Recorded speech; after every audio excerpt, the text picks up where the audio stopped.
little bit of an introduction. My name is Vaughn or Shivani. I'm the owner of I Am. So a little bit of a brief, very brief history on I Am. I Am, it has nothing to do with what it is today. That's all contributed to my son. I Am is a former tech company. So it's probably when you Google or look it up, it looks like it's fresh, it's new. He revamped it.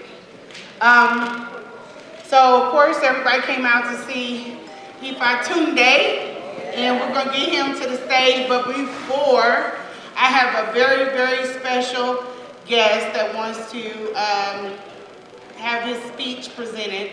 Let me tell you a little bit about this young man. His name is Jarrell D. McGeechee, and I'm just reading this so I don't forget anything. Jarrell D. McGeechee, he holds a 3.5 grade point average.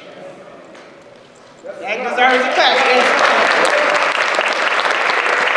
Trust me, your hands will hurt after I go through all of this. So he is here with his mother and his father, of course. Fabulous, fabulous family. He is a junior master knight, KOP East of Freedom Council number 33 in Rayford, North Carolina. Participated in multiple school and community events. He's done the Battle of the Books District. He's been the champion 2022. Chamber of Commerce, Hope Mills, North Carolina. Jarrell, performed alongside entertainment icons like Donnie McClurkin, American film director Kevin Wilmot. He is currently a junior master knight, previously secretary with the KOP East Freedom Council, number 33, North Carolina, Governor Award for Volunteer Service, North Carolina. Invited to speak on celebration for the armed forces, different celebrations for the armed forces. He's recited the Martin Luther King, I've been to the mountaintop for a unified government with Wyandotte County. He plays the trumpet, and for his school band, reads, and he loves to play baseball. So without further ado, I'm going to bring him to the stage, Mr. Jarrell. Come on out.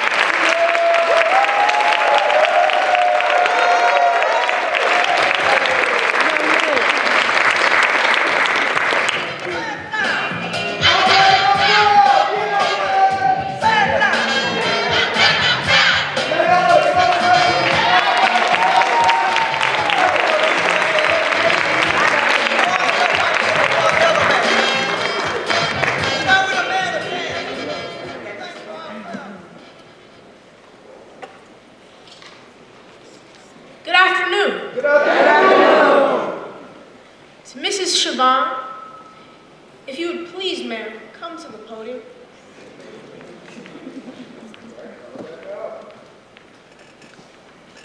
I would like to say thank you for that wonderful introduction.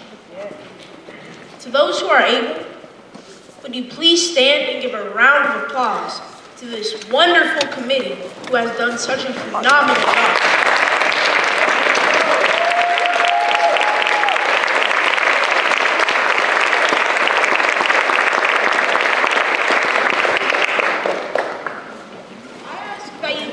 Donation to my family.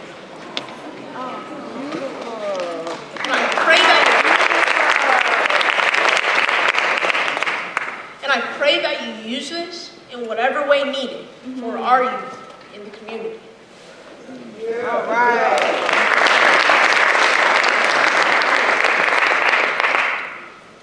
I would also like for each of you to give a round of applause to everyone that has been on stage thus far, especially our youth.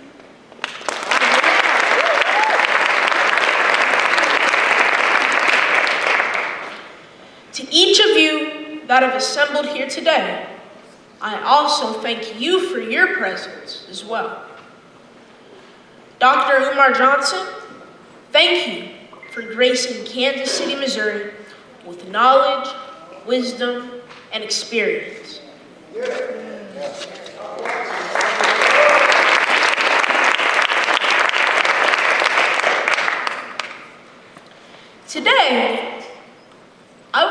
ask you all a simple question.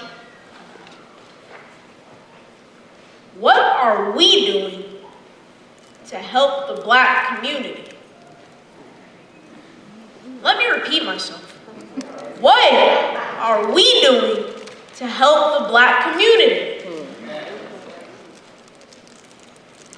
I'm reminded that we as African Americans often forget how we made it this far.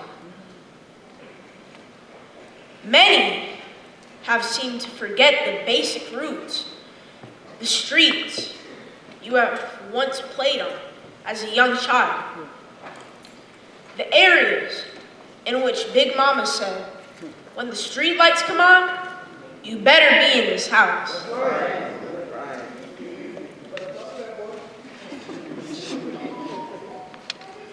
You see, we as African Americans seem to always be left behind in things. In the Hispanic community, they will gain knowledge of a company in need of a job. They will tell their friends, family, and neighbors, and all live in a small little house and help one another and work peacefully every day. The Asian community will open up a business, and everyone in the family will work together and build each other up, and even stay in the establishment as opposed to building a home.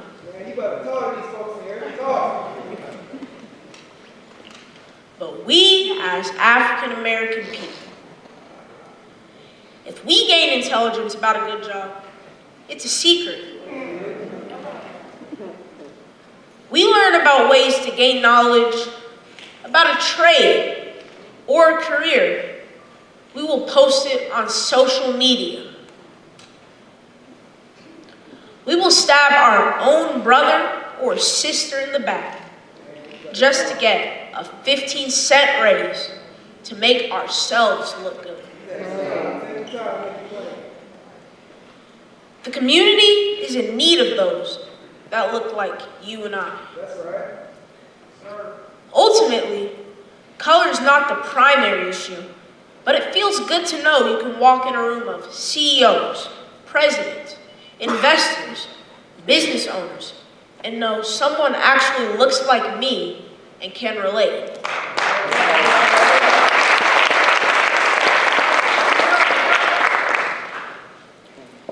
Being an avid reader and having a love for history, we as African Americans have come a long way.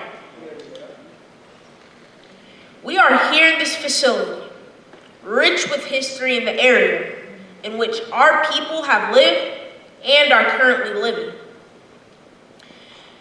History tells me that many years ago, especially in the South, it was extremely uncommon for people of color to congregate. But we are here, together, trusting and believing that one day we will go further.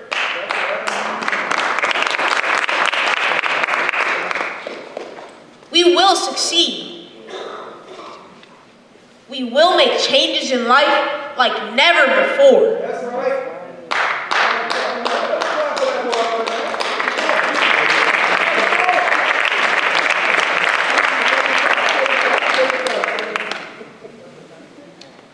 I want to let each and every one of you know that you are somebody. Don't let anyone tell you otherwise. In the words of a powerful man, in which I desire to meet one day, said these words. Repeat after me with a strong voice. I may be poor, but I am somebody. I may be on welfare, but I am somebody. I may be in jail, but I am somebody. I may be uneducated, but I am somebody.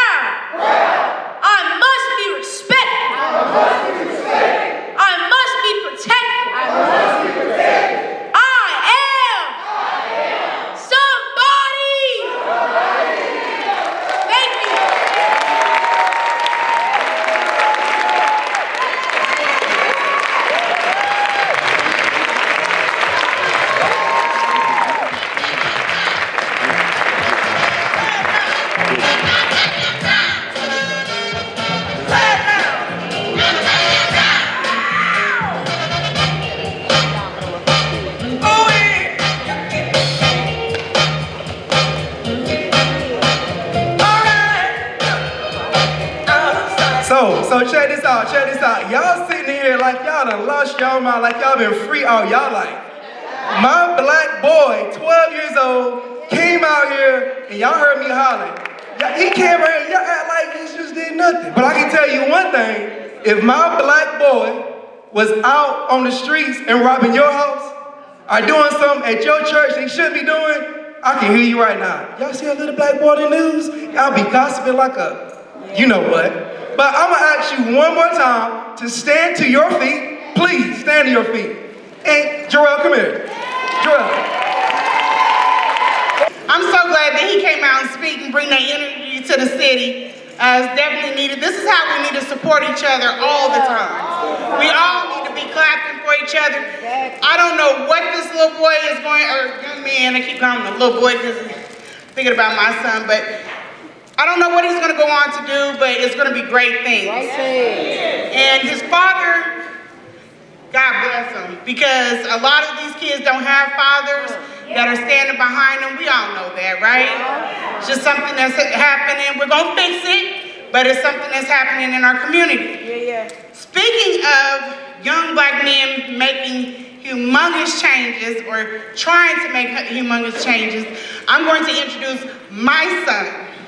And I hope that you have that same energy for him.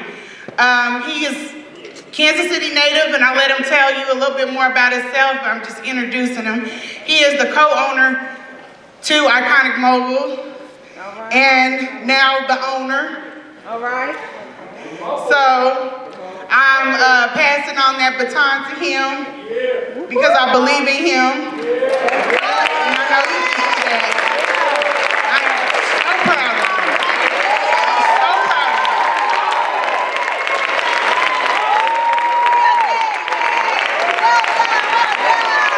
I don't know any 22 years old out here spending their Sunday out here for the liberation. I don't know.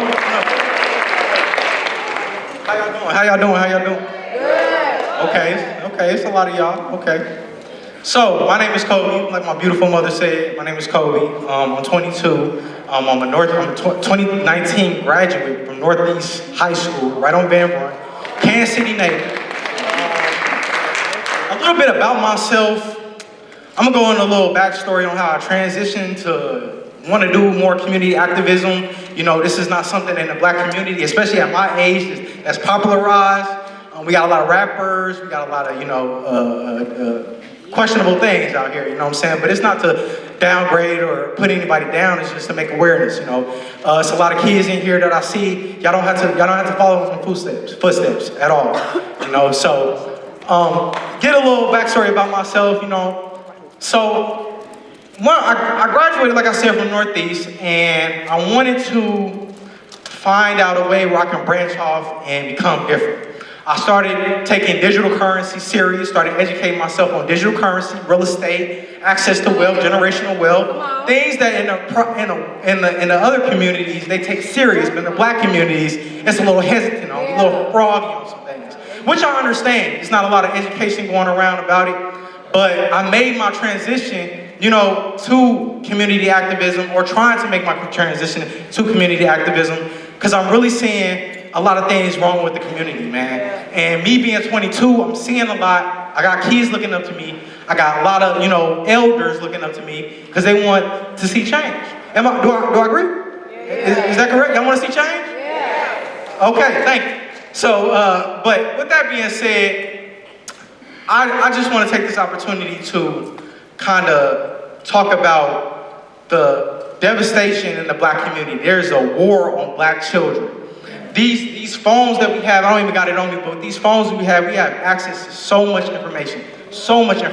And the fact that everybody in the audience came out tonight says a huge, like really clap y'all, give yourself some round of applause. There's a lot y'all could be doing on Sunday. I mean, I'll be seeing the club posts, I'll be seeing the events that y'all be going to, you know, it ain't consciously liberating, but you know, we're gonna talk about that later.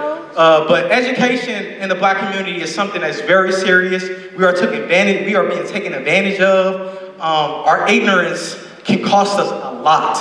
It can cost us a lot. Sometimes it can cost us our lives, you know, and I don't want to fault anybody in the crowd or in the community. I just want to do better. I want to see change. I don't know what other words to put it in, but I'm passionate about this, you know, and I just want to, me and my beautiful mother got the opportunity to bring King Kong consciousness to Kansas City. You know, many people may not agree with some of his personal opinions, but as a doctor in clinical psychology, a certified school principal, and a certified school psychologist, he deserves our ears.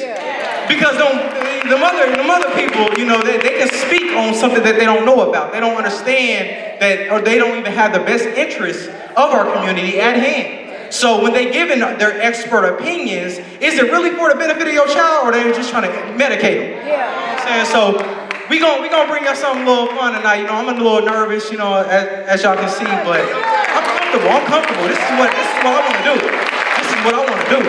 You know, we had Jarrell McGeechee Jr. He was amazing, man. He was really amazing. I see so many black boys on TikTok doing some weird, funny things. And this man got his dad with him, you know, here, and his mom with him here. That's powerful. That is power. That's black love. That is black love right here. And I'm loving what I'm seeing. I'm really loving what I'm seeing right now, because we always react when something bad happens in the black community. Somebody dies, somebody kills. We react. We protest. We speak our thoughts, but then it goes in one ear and out the other. So what I want to do, my purpose for this event is to not let this fly by. When y'all walk out of here, I know life. I know bills circulate on a 31-day basis. I know that y'all all get paid monthly or bi-weekly. I understand, but we cannot let these worldly things conform who we are as a people. You feel me? So we cannot, I know, trust me, I struggle. I'm from the community. You ain't gotta tell me. You do not have to tell me. But we have to remain grounded, spiritually, consciously, subconsciously, however you want to take it. And parents, like I said, I'm a 2019 graduate. I graduated by the skins of my hair. Literally, I was reading at a 7th grade level. When I graduated, I wanted to be educated on financial literacy. I started reading books like Robert Greene, 48 Laws of Power, Napoleon Hill, Rich Dad, Poor Dad. All these books, these Eurocentric books, where it's giving us education on how to advance and grow our money, access to wealth, you know, generational wealth. Everybody in here, I hope everybody in here leaves something. It ain't gotta be material, but I hope y'all leave something to y'all children. Education, opportunity, chance, anything. It doesn't have to be money, it doesn't have to be material. That's what we think, that's what we seem to forget in the black community. We think we instant gratification. We are $2 trillion people, $2 trillion. $2 trillion. Y'all spending y'all money on Netflix subscriptions, weave and Jordans, and I got on Jordans right now. You got it. You know what I'm saying? Like, none of that matter. That is not who you are. Y'all are beautiful. Come on now, I need that energy. Give yourself a round of applause. Materials do not describe us. They do not articulate us. We have to stop giving them power. We have to stop giving them power. Right. The power is within the knowledge. Your mind, what you put in here, they cannot take away from you at all. There's a lot of information out here. A lot of things get misconstrued. Black children, they have access to a lot of information. Parents, y'all are literally avoiding questions that they are getting on their timeline every day. Flooded. How is this 16-year-old making $2 million? How is this 13-year-old making millions of dollars? We have to educate our people. We have to make opportunities exist within the community. Right. Don't just buy black, support black, appreciate black. Right. It is I'm sorry, I'm bad. I'm bad. You on it? I'm bad. I had to send a message real quick, you know, because sometimes we get wrapped up in this Eurocentric ideology, and I ain't with that at all. I'm trying to break away from that. So anybody with me, any 22, 18 to 25, anybody with me who is tired of seeing the same old, being stereotypical lies, looking at us like we ain't educated, listen, we have to do better. We have to do better. I'm passionate about this. I have nothing riding. I'm all for y'all. There's no way that we go through 400 years of oppression, slavery, things that I know we don't like to talk about this because we don't want to live in that time. We feel like we've grown more, we got more access to opportunity. But we have got to start building institutions because these people are here that are educating our children are not doing a good job. They claim it's the money. They claim it's because teachers ain't being paid enough. But now they just don't respect your child. They don't respect the struggle. You know, some of y'all black women, y'all dealing with a baby daddy who just don't care.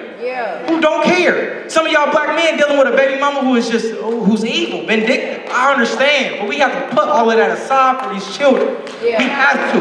We have to. Listen, I'm gonna say this and I'm gonna introduce, the guest, the main event. I'm gonna say this. We was in slavery, they said we would never be free. When we was uneducated, they said we would never be educated. When they said we would never be integrated, we became integrated. So I feel like our people has been going against the odds all our damn lives. So I mean, if you gotta stop listening to that rap music for a little bit, there's enough 90s R&B to spread that love. It is enough. They sampling that music anyway. And putting their little spin on it.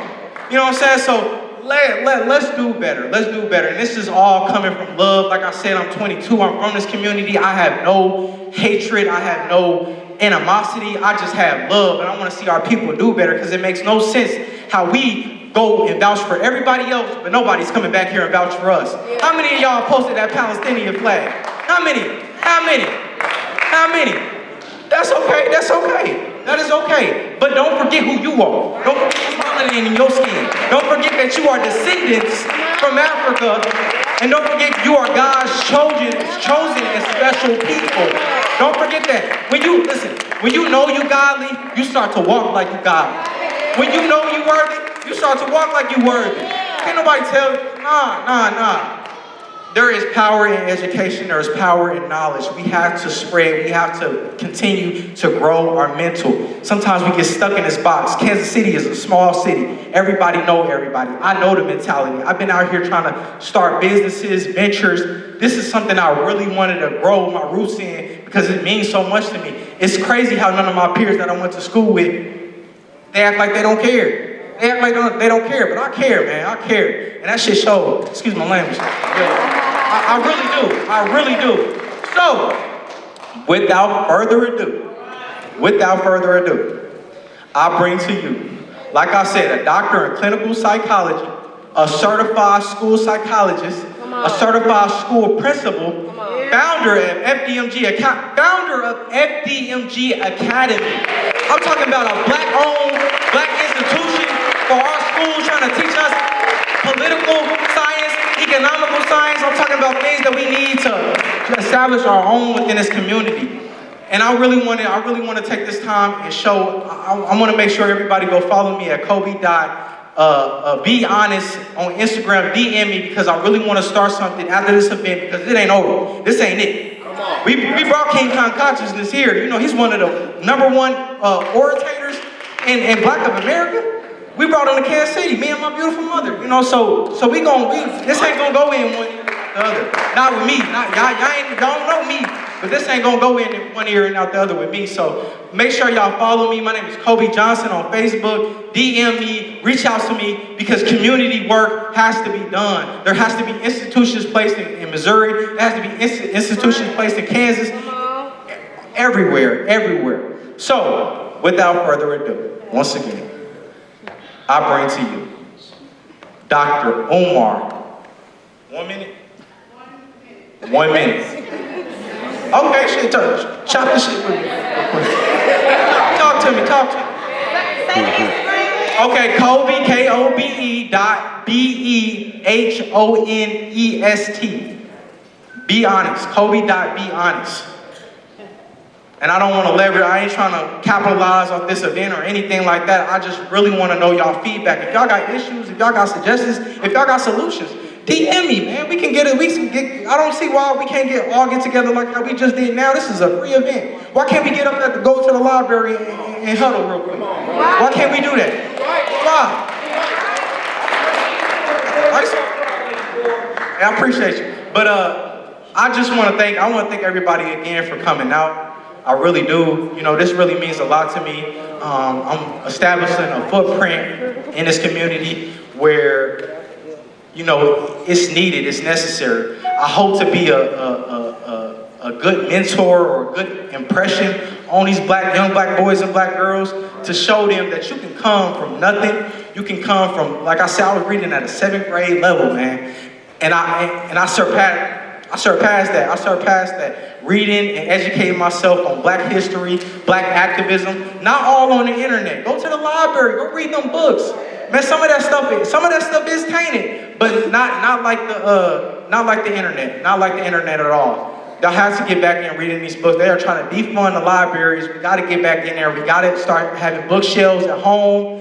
Put them damn phones away. Put them game systems away. Cancel them subscriptions. We have to do better. We are $2 trillion people. $2 trillion. $2 trillion. You know what they say about the black community? Y'all know what they be saying? Our dollar circulates around the community 16 hours, not even a full 24 hours, 16 hours before it leaves our hand. And to me, that's a problem. That's a huge problem. I'm seeing kids right now, man, they probably struggling at home, struggling with insecurities, depression. Create a space for them to be comfortable, to express themselves, to come to you about things. Because if they don't go to you, they're going to go to somebody else, like I said, that don't have the best interest at hand. Right. So we have to X off that middleman. We have to. We have an opportunity right now to bring a black psychologist. He can speak and educate on some things regarding the educational system, special education. I mean, I've been following this brother for like 4 years. 4 years. Even when after I graduated, 4 years. And it changed my whole perspective on Pan-Africanism, black people as a community. I don't like the division. I don't like the division of sex, race, religion, any of that. I love every single person in here. And I don't even gotta know you. But we share something all inside us that is spiritual. I don't know if you wanna call it post-traumatic disorder. I don't know what you want to call it, but we share something and we can feel each other. And I'm tired of watching these dudes do the same old. Yeah. It's a lot of routes out here that you can take. Like I said, I educated myself on digital currency, you know, the foreign exchange, the stock market, all of those things that can give us access to wealth, give us that power that we need. You know, just are we good? Okay. I'm talking, I'm rambling. But I mean everything I say. I really do. I mean everything I say. So, again, for the last time, without further ado, I bring to you Dr. Umar Ifatunde. Come on, get your bring your hands together.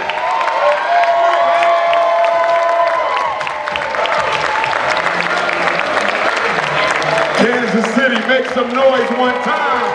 Black power, how we doing, brothers and sisters? One love. I'm glad to be back in Kansas City, Missouri. It's been 7 long years since I was last in Kansas City. The date was April 30th, 2017. Welcome back. I was at the Mary Smith Community Center.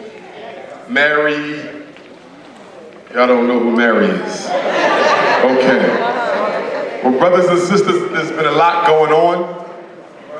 Whenever I visit a city, I like to do some research. And of course, this is probably my 4th or 5th, not more than my 6th visit to Kansas City, Missouri.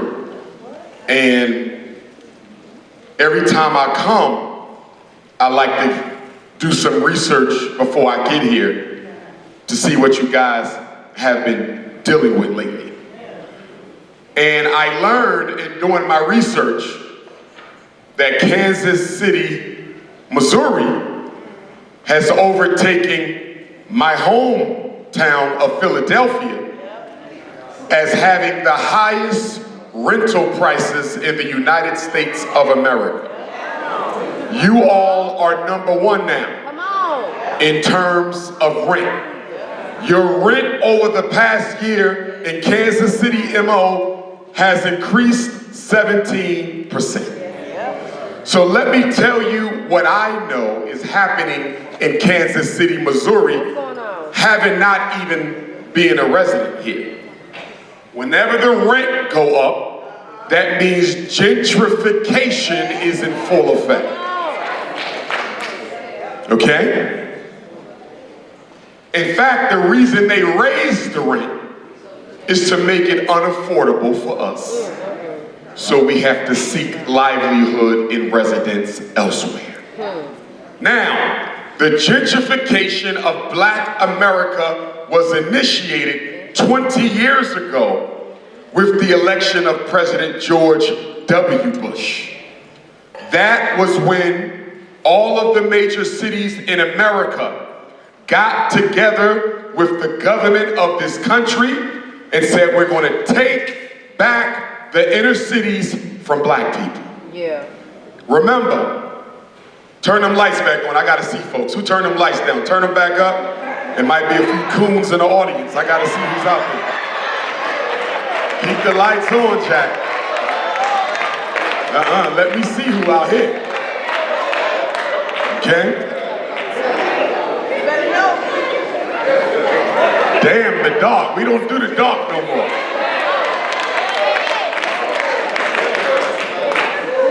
So in Y2K, George Bush and the leaders of the American power structure said, white people are sick and tired of running away from Black people out into the suburbs. When white people want to go to a Kansas City Chiefs game, they don't want to sit on the freeway in traffic for 30 minutes. They remember when they used to live in the city and all they had to do was take a quick car ride or public transit ride, or it's inconvenient living in the suburbs. They only went out there to run away from our ancestors who moved up here during the Great Migration.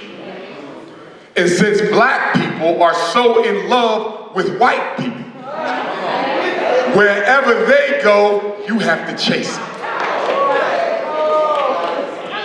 Oh yes. There's nowhere white people can go where Negroes will not follow them. If they go to the moon, you're taking an Uber. If they go to Mars, you're ordering a Lyft. That's how much you love your oppressors. And this also speaks to why gentrification is partly our fault. Oh yes.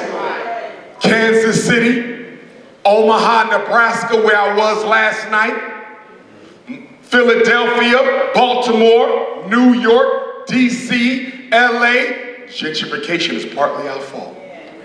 You know why?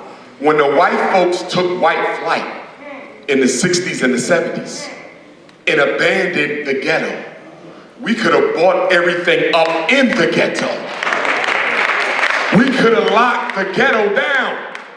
So when George Bush decided we're going to take back the major cities, there would be nothing for them to take back because everything is owned and deeded to Black folks. But we didn't do that. We chased white people out to the suburbs.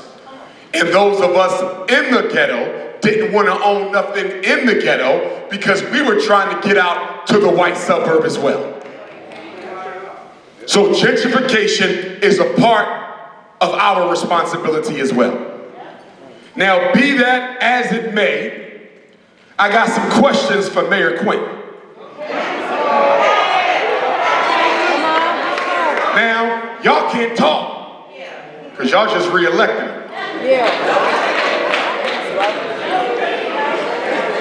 And I ain't got nothing against old Quinn.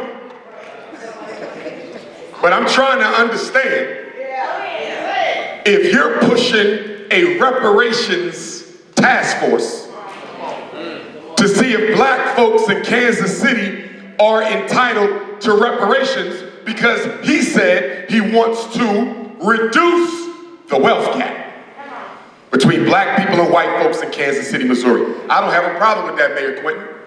But guess what? How can you be focusing on reparations from our brothers and sisters in Kansas City when you're not doing nothing about the gentrification happening right now? How you talk about reparations in Kansas City, you're not doing nothing about the unemployment right now. How you going to focus on reparations for Kansas City, you're not doing anything about the black homelessness in your city right now. Listen to me, brothers and sisters. This is a mistake we making all over the United States. Black people without one-track mind are only thinking about reparations, reparations, reparations. You are giving up the fight against gentrification. You're giving up the fight against hunger, homelessness, unemployment. And guess what? This is a trap of the white power structure. Get them Negroes talking about reparations and nothing else, so we can close them out of everything else and get back to the reparations when we feel like it. You don't ever fight on one front when you black. We got about 30 major problems, and so we need 30 strategies in play at once.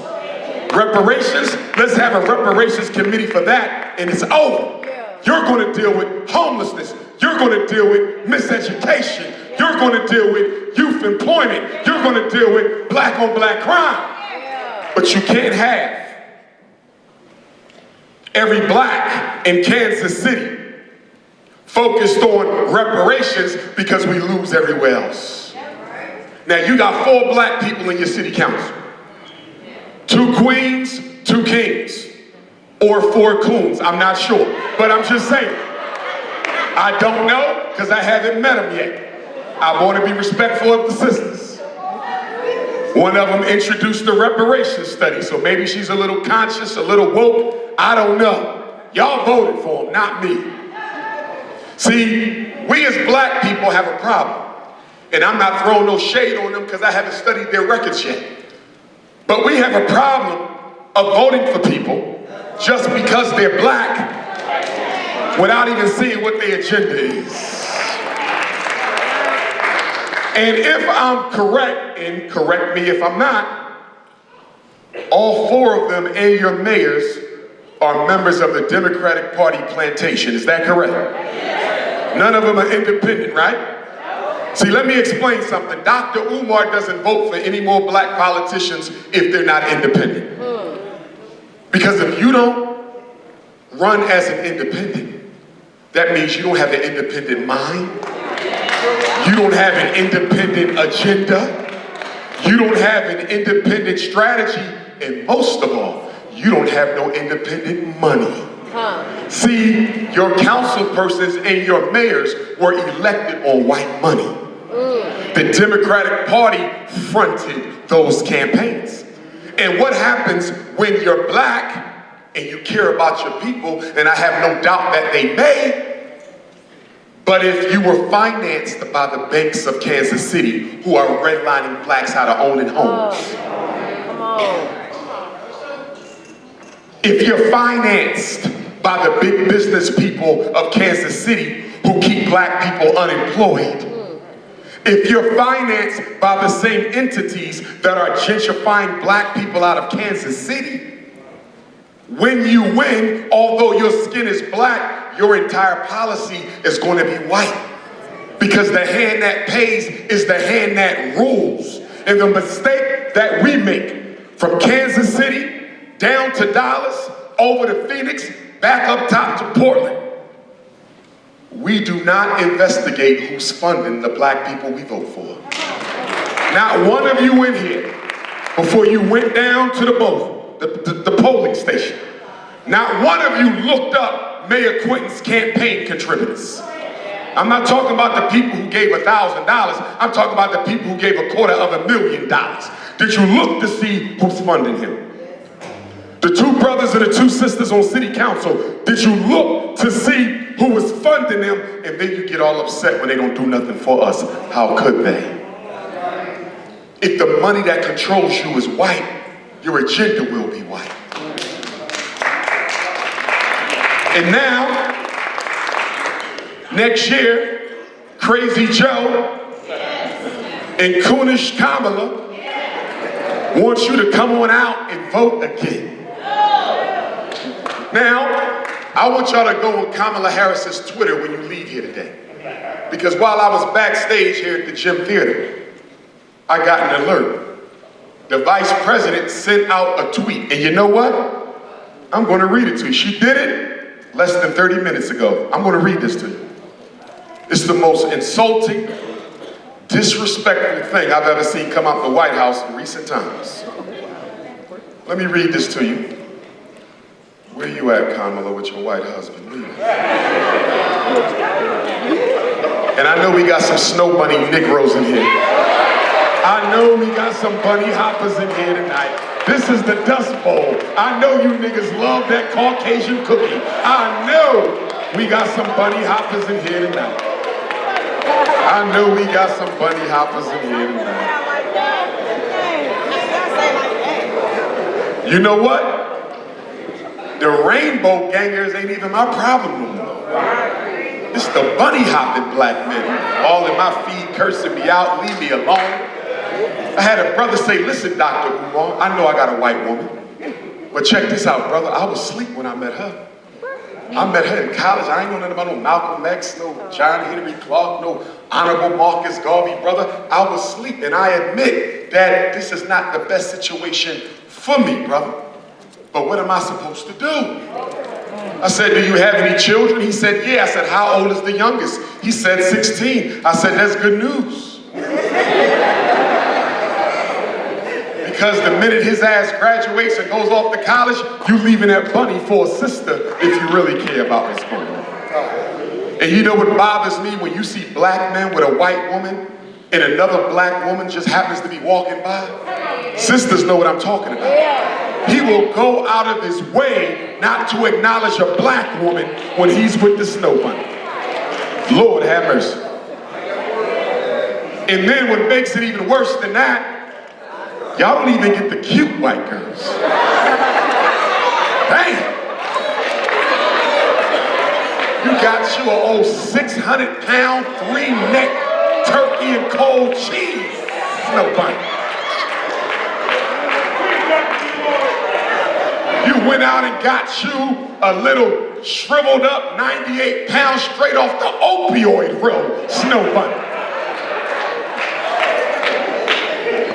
One brother pulled up with a bunny, she had like 3 teeth in her mouth.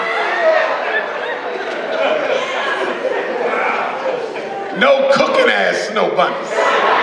No seasoning, no jerk sauce.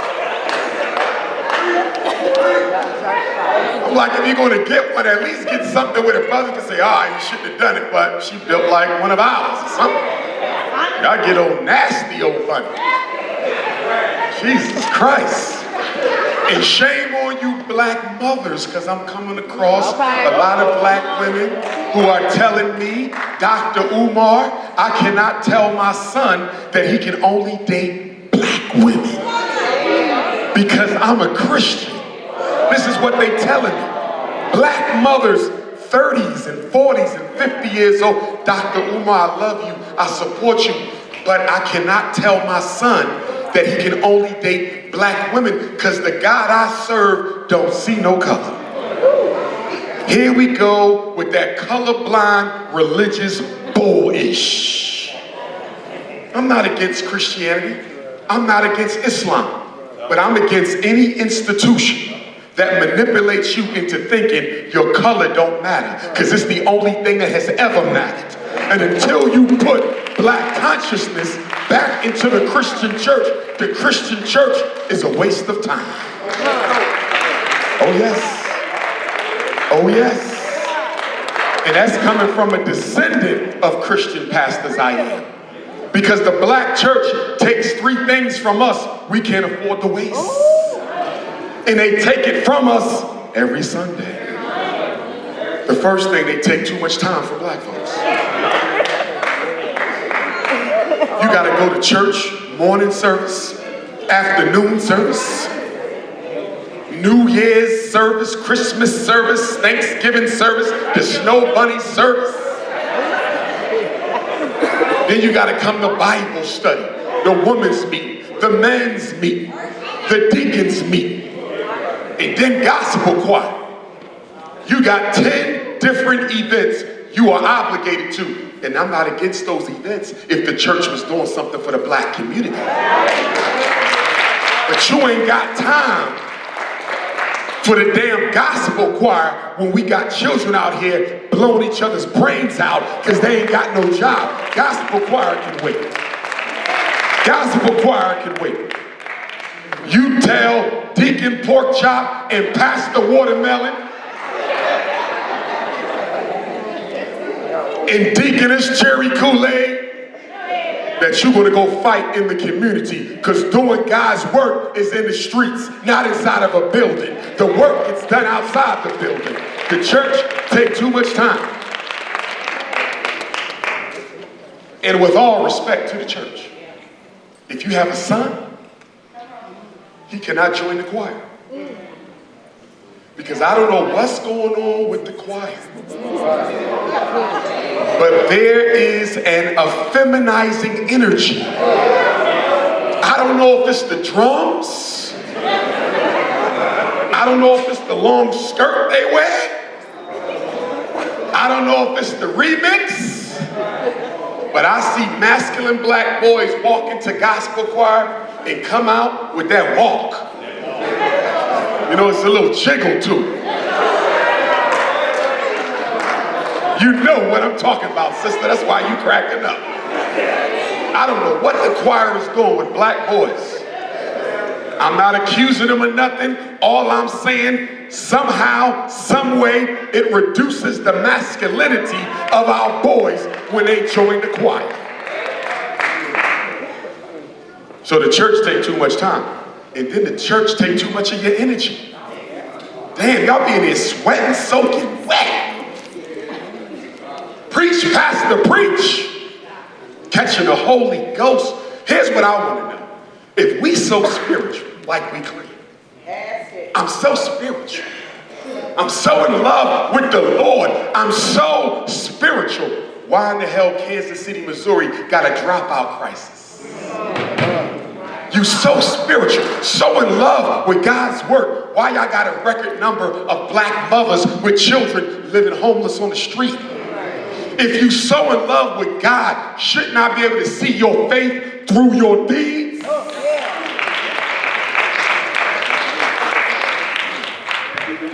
And shame on you black parents out here shopping for stuff your child don't need.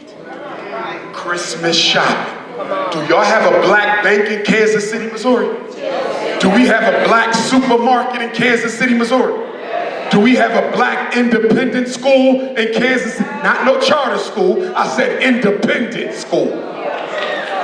So how you got time to be out here wasting millions of dollars on Christmas gifts for lazy ass black children? Many of whom, oh, I know they lazy because I'm the school psychologist that does the special ed testing. I know they lazy. Oh, I know they lazy. I've been evaluating children for 25 years, and you know what I've learned in 25 years, and thousands of IQ tests, and thousands of psychological assessments, and thousands of reading, writing, and math tests. You know what I learned? That the learning disability is nothing more than a distraction from the real problem, which is a lazy disability. Our children ain't learning disabled, they lazy disabled. And they're lazy because your ass is lazy. Oh yes. Oh yes. Oh yes. We got seats. If anybody want to have a seat, come on over. You're not distracting the program. Ladies, if you want to go ahead and grab a seat, feel free to do so. Y'all hanging by the door because maybe y'all expected the cops to run in here. I don't know. But anyway. Your children are lazy. Which is why if I was in charge of special education in Missouri, guess what? We wouldn't diagnose the children, we would diagnose their parents. Come on. I would label you. I wouldn't label them.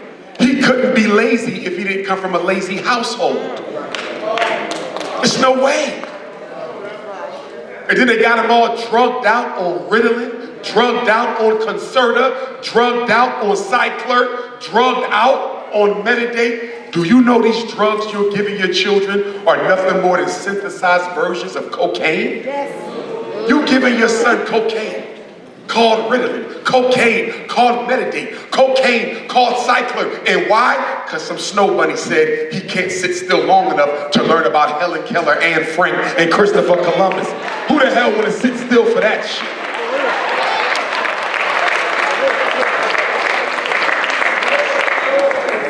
Oh, Dr. Umar, I think you wrong. I think my son do got ADHD. I think he do. He real hyper. No, you know what the problem is? He's around women all day. Now, he's suffocating from feminine energy. Your son got snow bunnies at school all day and angry ass black women all night. That's what the problem is. Suffocating from feminine energy. Kansas City schools know how to fix this problem. They don't want to. Give all the black boys a strong, masculine black male teacher and you cut all these problems in half. But they don't want to talk about that. They don't want to talk about that. Oh, black boys need a special curriculum and black boys need a special school. Listen, brothers and sisters, our boys can learn the same way white kids can. You know what the problem is? It's not them. It's the different way they're being treated by white women. But you notice, they always target the black. What can we do to save these boys? Stop focusing on them and focus on the damn snow bunnies who are responsible for the special ed referral, responsible for the Ritalin referral, responsible for the ADHD. White women are the conduit of the school to prison pipeline. Focus on their ass.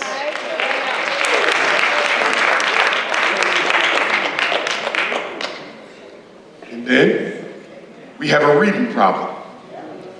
We have a reading problem in the black community because y'all don't take your children to the library no more.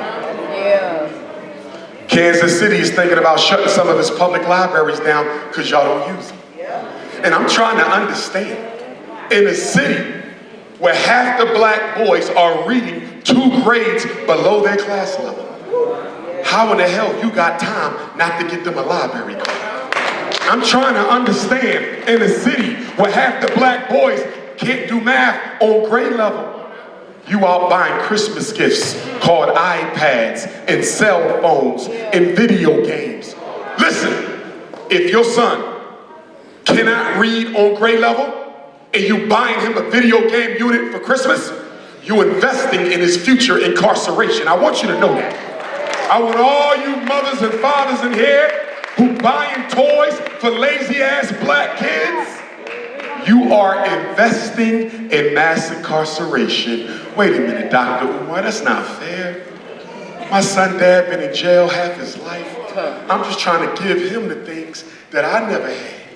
Okay, so what you doing is you're going to strip him of his masculinity by catering to his emotional weaknesses. That's what we're doing? Because if that's what we're doing, I need you to understand something. White people don't give black boys second chances. And the reason why so many of our young men end up in the juvenile justice system is they come from homes, your homes, where there's no consequences, no repercussions, no punishments at all. They can talk themselves out of every problem, and then when they walk outside and the police tell them to stand still, and they keep walking anyway, because they never listened to mother when she gave an order. They never listened to father when he gave an order. So I don't have to listen to the white man either. And the white man ain't giving him a second chance. Your household is a training ground for your boys and girls in the art of surviving racism. That's what you're supposed to be doing. You don't spoil no damn black boy. Are you crazy? And you wonder why black women can't find a decent black man. Because we are not raising decent black men. We are spoiling our damn sons to the point that they are no good for someone else's daughter.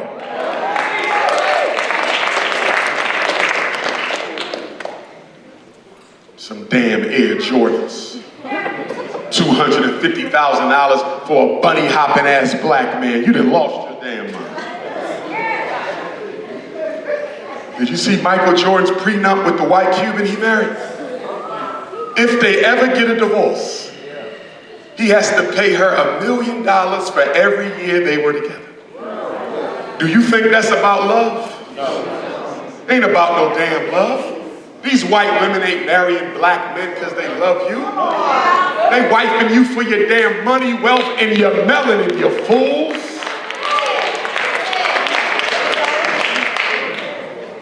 Look at Kobe Bryant. Rest in peace, my Philadelphia brother. He dies, leaves almost $1 billion to a white Latino. You think Vanessa Bryant is going to come to Philadelphia and build a school for black boys? Hell no. She just did a partnership in Kobe's name with 3 universities, and not one of them was a HBCU with a black man's money. Y'all think the white women who sleep with black men are different from the white women who don't sleep with black men. You're absolutely wrong. All white people are racist, everyone. There's no exceptions. The children, the dog, the cat, the roaches.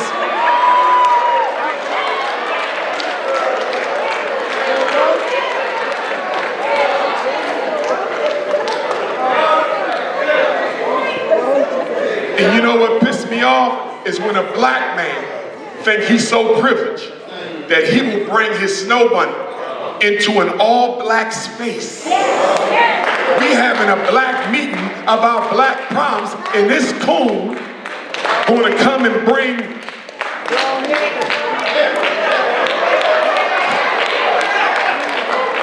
this thing into a meeting. You notice? Anybody can come to black meetings. You can't go to nobody. I want you to try walking into a Chinese church on Sunday. I want you to walk into a Jewish community center when they're having a meeting about Jewish issues. I want you to show up in an Arabic community center when they talking about Arab problems. Even if you is Muslim, they're going to show your ass the door. When people are meeting about their community, they don't allow outsiders. Only people who got duped into that is us through colorblind religion. The hell is colorblind religion? And the third thing the black church takes from black people that we can't afford to give away is our damn money. Today's Sunday. Half you Negroes just came from a church. Did anything change from the time you left or went in there? You've been going to church your whole life. What has the church you've been attending ever done of significance for black people? Now let me clarify, because one of you Negroes is going to say we gave out some turkeys.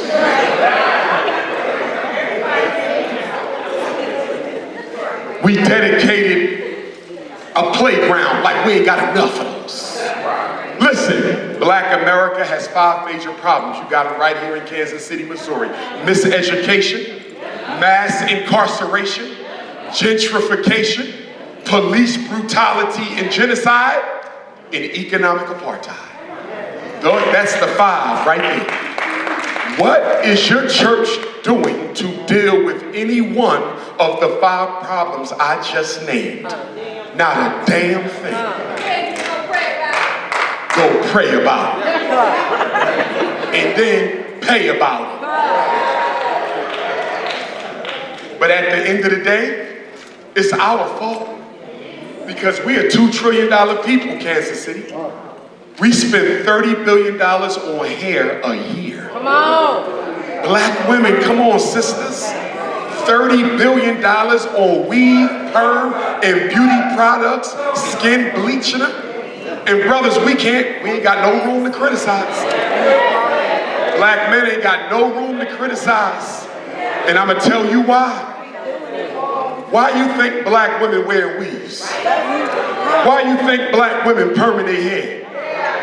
Why you think black women are addicted to blonde, gold, and dusty brown hair? Because they've watched us and they've seen that their black man prefers a black beauty that can closely approximate white standards of beauty. So the black man is as responsible as the black woman for her hair care decisions. And if we really wanted our women natural black men, let's stop being a hypocrite. Go home tonight and tell your woman, if you don't cut that shit off your head, I'm divorcing.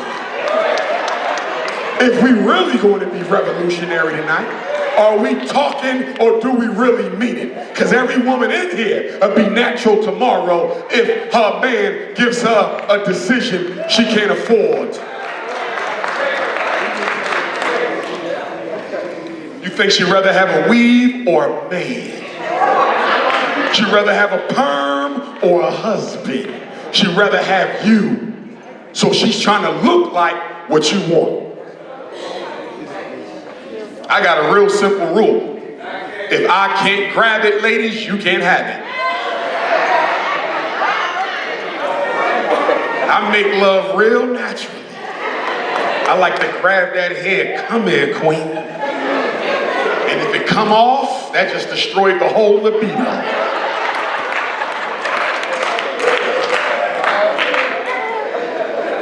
And if there's one thing black women need to know about your beauty sisters, you don't need all that hair. That's not African, that's white folks. Their beauty is tied up in hair. African women's beauty isn't tied up in long hair. Go to Africa, sisters got shortcut and look just as fine. Remember when Sanaa Lathan cut her hair off to do that movie? Did you see how fine that sister was? Black women have the most beautiful eyes, the most beautiful nose structure, the cheekbones, the lip line. Why are you covering up all that beauty with all this so nasty hair that ain't giving you nothing but a ringworm?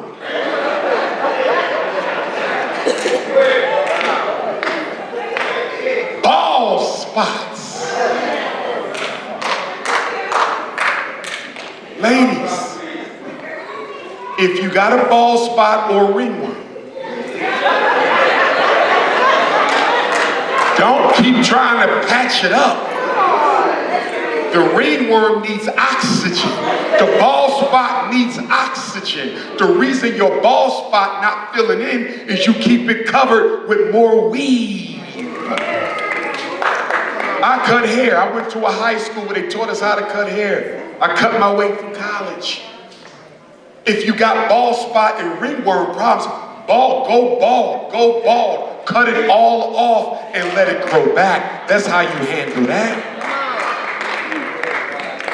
But black women are so insecure about their beauty that most of you could never consider a bald head for 2 and 3 months to give your hair a chance to come back the right way.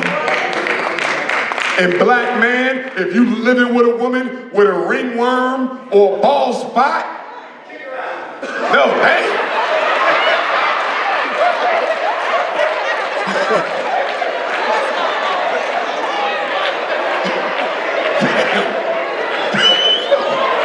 Damn, this is Kansas City. Said kick her out. Damn. That brother needs some therapy. Listen, no, you don't kick out. You say, listen, babe, we're going to go through this together. I'm tired of looking at the ringworms. They're getting older.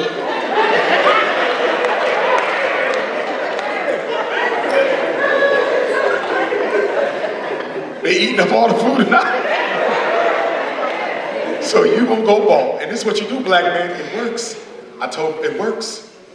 Make her go bald, and you're going to take care of her scalp till the hair start growing back. Massage her head every night, kiss her head, get you some shea butter, some almond butter, some cocoa butter. I don't give a damn if it's Crisco butter. And you rub that head down, and you tell that head, listen, I need you to come home back.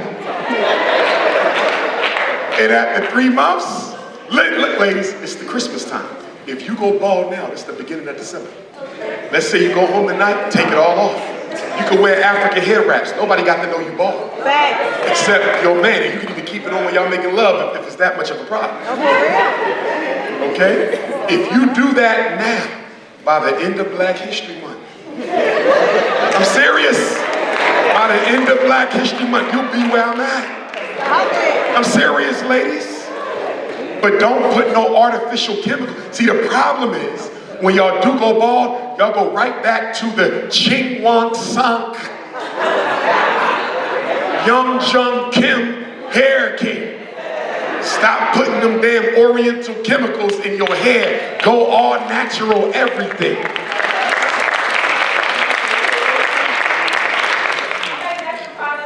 That's all you got. We got any natural hair care sisters in here? Who do the natural hair? There go natural hair care sisters in here. I need to go find one of these natural hair care sisters in here. There you go. They got the moisturizers. They got whatever you need. Hell, I know, because every time I speak somewhere in the world, some natural hair care queen gives me a bottle of shea butter. I got so much shea butter, I had to rent an apartment just for the shea butter. But all I'm gonna do is I'm gonna take all that shea butter I've been getting, and when we open up FDMG, we just gonna have a place, because you know when the kids come to school ashy and dry, I'm gonna have a spray butter water gun. Get your ashy ass over. And I'm gonna just soak the kids on that with the shea butter. Now, I want to talk about education. But before I do, I didn't read Kamala's tweet. Listen to this. You just left.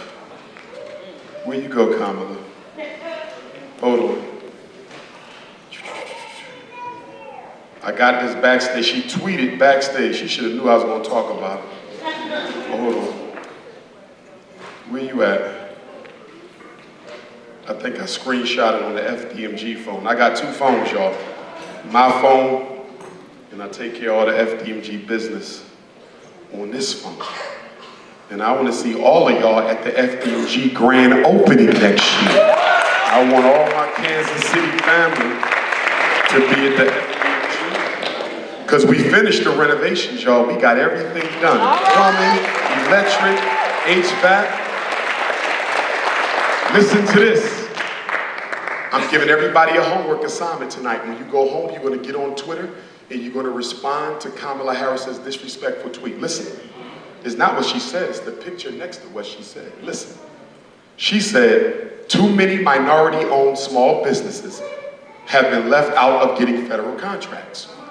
President Joe Biden and I have committed to increasing federal contracting by 50% for minority and underserved businesses, and we're on track to do that. Sounds good, right? But she got a picture here of 1, 2, 3, 4, 5, 6, 7, 8, 9, 10, 11, 12, 13, 14, 15 Asians, Latinos, Native Americans, and white women. Not a single black person in the picture. Do y'all see that disrespect? She's making it known I'm not talking to black people. And you wonder why they got the migrants in Chicago and New York.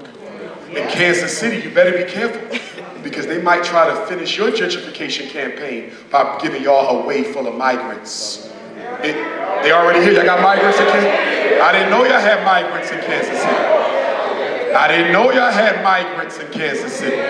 Y'all know what that's about, right? That's about bringing them in to overwhelm all of the local services, food stamps, aid to children, Section 8, all of that. They're going to overwhelm the social service system so there's nothing left for black people because they gave it all to the migrants. They're doing it already. Chicago and New York, and the reason they chose Chicago and New York first is because those are our 2 strongest black cities. If we lose Chicago and New York, everybody else is easy to get rid of because they're the biggest, the baddest, the boldest. And look what they're doing. So the migrants are here to replace you. And all the new jobs, they're going to get them first. And this is why black people better stop calling yourselves minorities. And you better stop calling yourself people of color. I saw something earlier where Mayor Quinton was talking about minorities. That is nothing more than a distraction and a deflection to make you think they're talking about you, but they're talking about all non-whites except you. Tell them you are black or African.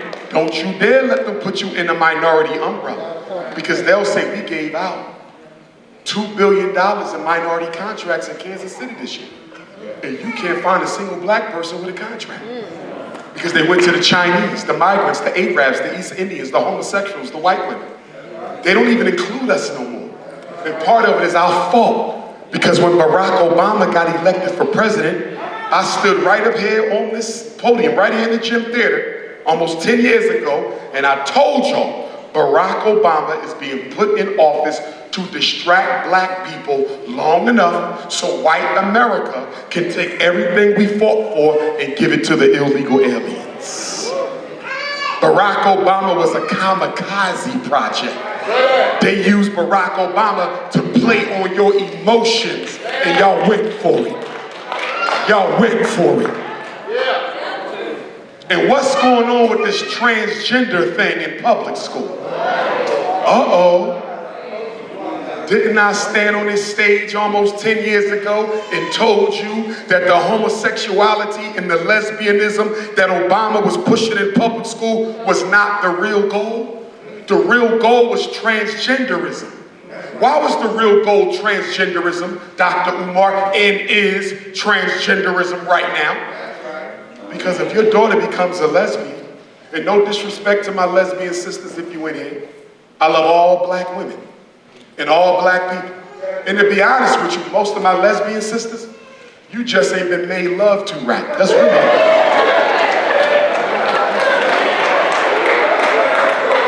I mean, if we gonna be honest, you know you're talking to a psychologist, okay? Most black women come to lesbianism through abuse and abandonment by men. You see that? Trauma. There's nothing that can heal that trauma better than for her to fall deeply in love with a real black man. Case solved.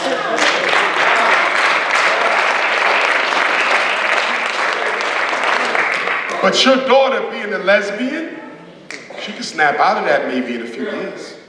Your daughter being a lesbian, she can still reproduce a child if she wants. Your son being a homosexual, he might snap out of it in a few years. Your son being a homosexual, he can still reproduce himself with a woman if he decides to have a child. But once your child decides, I want to be a transgender, now we're talking about surgery and hormone pills. And in case you don't know, when your daughter lays on that surgical table to get her gender reassignment surgery, they take her ovaries out. Oh yes, yes. They're gonna take Roxanne ovaries out. And guess what? When that 17-year-old girl is 37 and decides she wants to be a woman, maybe she becomes a born-again Christian, maybe she becomes a Pan-Africanist, whatever the case, she says, I want to have a husband and children. I'm tired of living like this. Guess what the doctor gonna tell her? You can't have no children. I mean, we can fix what we did down there, but you'll never get pregnant because part of the gender reassignment surgery is we take away your reproductive ability. When your son gets on that table, Zaire Wade, when your son gets on that table to get his gender reassignment surgery, brothers, y'all do know they remove his testicles. Yes, y'all didn't know that? Gender reassignment, they take the testicles out the boy in order to remake it into a vagina. So when he's 30 years old and Zaire Wade decides, I want to live my life as a man now, can't have no kids. And you know what's crazy? The white power structure of Missouri then brainwashed and intimidated you Negroes in here to letting your children decide if they want to be a boy or a girl. You done lost your damn mind. Black people don't do that kind of stuff. We do not do that. That is white culture. That is not African culture.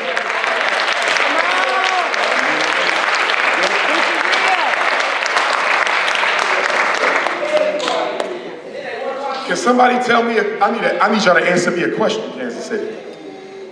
Your son not old enough to drive. He not old enough to vote.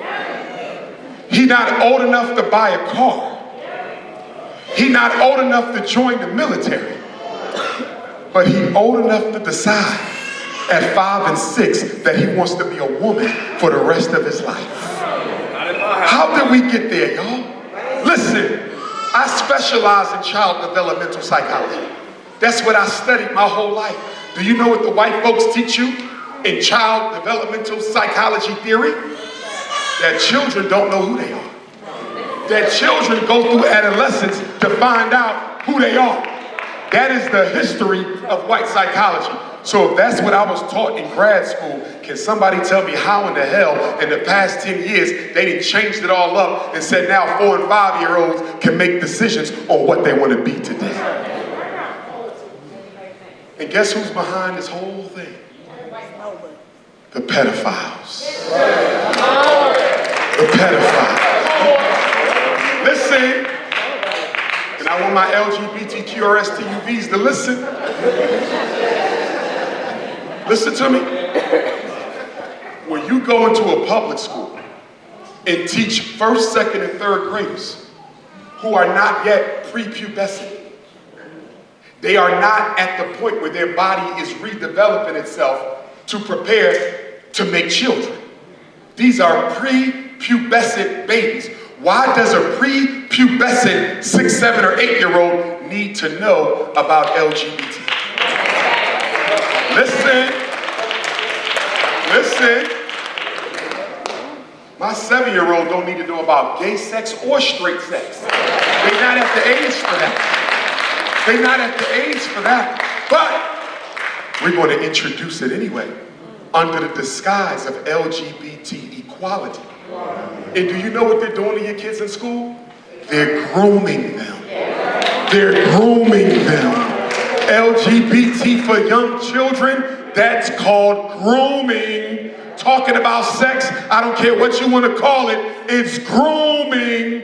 And the pedophiles are funding the rainbow gangers. And the reason the pedophiles are funding the rainbow gangers, because the more the rainbow gangers sexually desensitize our children to sex at a young age, that helps the pedophiles make an argument that children are old enough to decide to have sex with adults. Oh, y'all must not have been paying attention to the news. There's psychiatrists that are lined up right now to argue in front of the American Psychiatric Association when they get ready to put out a new DSM-6, the Diagnostical Manual of Mental Illness. You got homosexuals and pedophiles lined up saying, we're going to prove that a child is old enough to know that they are engaging in sexual behavior with them. You wonder why they sexually trafficking our girls? Who is the #1 hottest commodity on the underground child sex trafficking market? 12, 13, 14-year-old black girls in the inner city. Yes, brothers and sisters. Yes. Yes. They sex trafficking our girls. And mothers, I'm gonna come back to black women. I love all y'all, but sisters, y'all have to stop overly sexually objectifying yourself and your daughters. We gotta stop.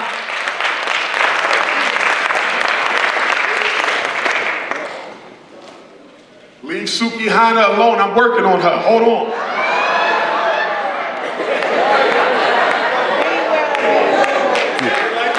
But listen. Shut up! Listen. No, seriously though. Seriously though, my thing with the sisters who project the sexually unacceptable content in their music is if I come at them with some hard Garvey, you need to stop this, I'm a loser. I gotta meet them where they at and try to connect with them. Because my hope is that one day Suki Hana will wake up and say, you know what? Dr. Umar right. I'm gonna take all these girls who've been following my music and remix this into some black power, respect the black woman shit. That's what I'm trying to get them to do, brother. But what I'm telling y'all is the age of sexual majority in most American states is 16. Y'all know that. In most American states, if your daughter is 16, she can cohabitate with whoever she wants and they cannot be arrested for statutory rape. And guess what? America is actually doing better than other countries, although trifling, because in many countries, the age of sexual majority is 14. In many countries, girls as young as 12 can still legally be married off to grown men. Yes, they want to bring that to America because they do not want to have a repeat of the Epstein situation. See, Jerry Epstein was assassinated in prison by the power structure because he said he wasn't going to go down by himself. He said he was going to expose everybody. And you know Bill Clinton was on that Epstein plane. Donald Trump was on that Epstein plane. Barack was on that Epstein plane. So they had to kill Epstein to control, conceal the sexual agenda. See, most pedophiles are rich white males. It's true. 85% of all online sex trafficking is white male. Now you know why the black girls never make the Amber Alerts. Now you know why the police never go searching for the black girls who get kidnapped. Because who's the customer? A rich white privileged billionaire. They're the ones paying for our girls to get snatched and kidnapped. And guess what? The foster care system is complicit. Department of Health and Human Services is complicit. The U.S. government is complicit. Yeah, they bringing migrants to America to replace blacks, but that ain't the only reason why they bringing migrants to America. Remember all those children was being separated from their parents at the border? You think that was a coincidence? They needed those babies for the underground child sex trafficking market. And you know what I'm trying to figure out? A black girl is disproportionately more likely to be sexually trafficked. A black girl in foster care, about 60% of them will end up being sexually trafficked. Why does child sex trafficking still have a white girl's face when black girls suffer from it the most? And guess what? The black church is complicit. I'm getting reports from black parents about pastors who are molesting children and everybody turning the other way because he's the representative of Satan on earth. Protect the girls, black mother and black father. But black mother, because most of our kids are raised by the mother alone. If you don't have your daughter's boyfriend's name, driver's license copy, school ID, if you don't have a license, you better know his address and you better have went to meet his parents. You don't let your daughter go visit no boy. If you don't know, he might be a trafficker. He might be a trafficker. He might be a trafficker. And you know what's so sad? A lot of our boys are becoming slave trafficker assistants because they can't make no money. So these white men are coming to Kansas City and say, hey bro, you want to make some money? I tell you what, bring me. He don't tell her that he's going to sell it. He just say, I'm looking for a woman of this type. The young boy don't know this is for sex trafficking. He don't know once you introduce them, she's being kidnapped, you never going to see him again. He said, I give you $20,000. You bring me a 15-year-old who meet this description. Yeah. Our own boys are selling their own sisters. Not blood sister, but community sister, because they need some money. Yeah. Money is not the root of all evil. Not having no damn money is the root of all evil, brothers and sisters. So mothers, you gotta have the IDs. Mothers and fathers, you know what else? Y'all have to stop letting y'all children hang with kids y'all don't know. You understand? Your daughter got 5 good friends. You better have met the mother, been to the house, know the phone number, know the address. You can't afford it no more because your daughter's friend's father might be a sex trafficker. And guess how much money they're making off black girls in the sex market?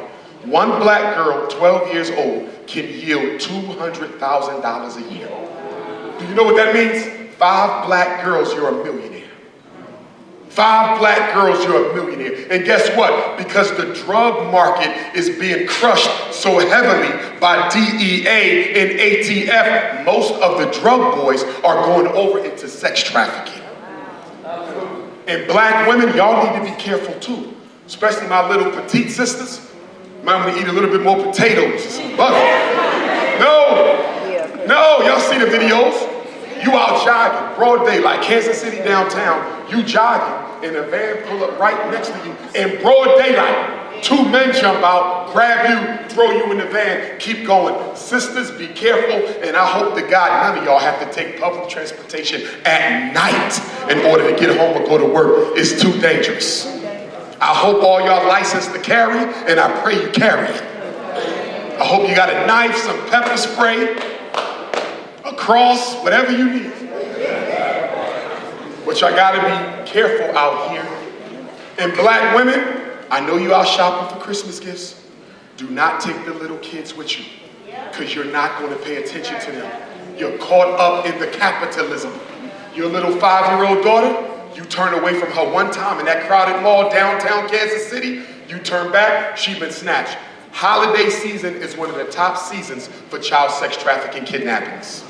I'm telling you now, leave the kids with the aunt, the uncle, the daddy. Don't take them shopping if you can't pay attention to them, because the sex traffickers are everywhere. And guess what else? 60% of all black girls sexually trafficked knew their trafficker. That's it. It's a war on black folks. The problem is we not fighting back. I got 2 daughters, 2 of them, 12 and 21. So I'm very concerned about this sex trafficking thing. And black mothers keeping your daughters away from their father, later for that. You can't afford that no more. Girls need their dad, if nothing else, to protect them. No more of that. No more of that. I don't know why we can lay down and make these kids, but we can't stand up and raise them together. I don't understand that. I don't understand that. If y'all done with each other, move on. But I'm trying to understand how y'all done with each other, but y'all keep making babies every 6 months and y'all don't even like each other. Control your damn cookie jar.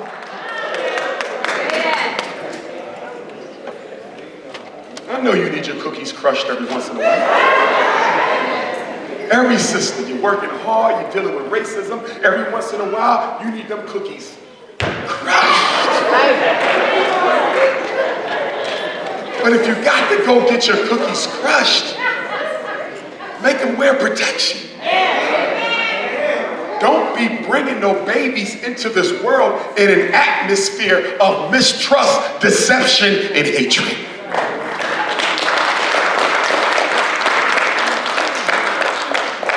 I want to talk to my parents about special ed.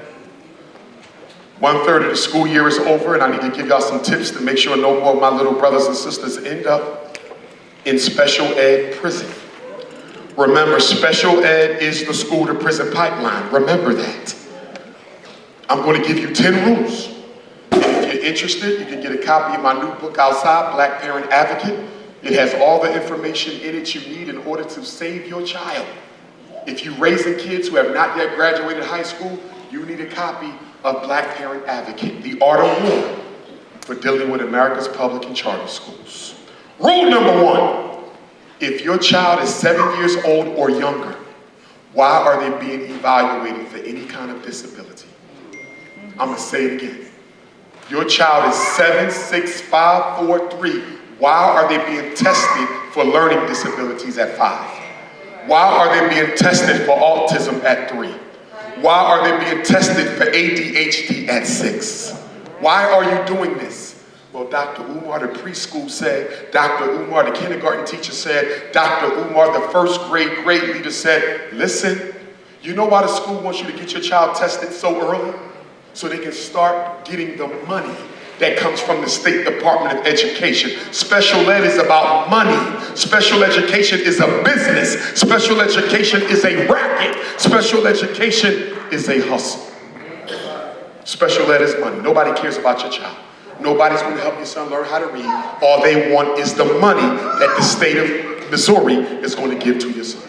That's it. When I evaluate your child, I put his name in the computer. Autism, speech and language, reading disability, math disability, writing disability, comprehension disability, emotional disturbance, intellectual disability, deafness, blindness, brain injury, orthopedic impairment, multiple disability, other health impairment for ADHD. There's 13 disabilities in the special ed federal umbrella. Once Dr. Umar does my eval, qualify your son or daughter with a disability, their name goes into the computer, their name is transferred to the Missouri State Department of Education, and by the end of the month, a welfare check is sent to the school district with your child's name on it. I'm giving you the facts. Your child ain't nothing but a damn bonus check, a stimulus check to these schools. All because what? You don't want to make them read. I'm telling you now, you better not be shopping for no damn Christmas gifts and you ain't even got a dictionary in that house. You better not be shopping for no Christmas gifts. You ain't even got a thesaurus in that house. You better not be shopping for no Christmas gifts. You ain't even got an encyclopedia in that house. You You ain't got a bookshelf, but you got every video game system. Congratulations, you just became a part of the school-to-prison pipeline. Come on. In your house every night, there should be an hour's worth of reading. Everybody in the family, including you, no TVs, cell phones off, radios off, laptops off. We read in this house from 8 until 9 o'clock. That means everybody. If I catch you doing anything besides reading, I will extend your time by 30 minutes to an hour. If your son can't read by the time he finishes the 5th grade, there's a 75% chance he will be spending some of his adulthood in a Missouri prison. I'm related to the great Frederick Douglass. I'm trying to figure out how Frederick Douglass taught himself how to read. Under threat of death, 200 years ago. No special ed, no IEP, no learning disability, no Kansas City public school. And here you are in 2023, and you're trying to make Dr. Umar think your son needs special ed in order to learn. No, he lazy, and so are you. Listen, children don't drop out of school until their parents drop out of their lives. Show me a failing child, I'm gonna show you a failing parent. And whenever you see a failing parent, I will also show you a failing community. We are all responsible. We are all responsible. We are all responsible. Listen, when I evaluate your child, I bring them to my office. I give them an IQ test, a reading test, a math test, a writing test, a visual motor assessment, an emotional scale, a psychological measure.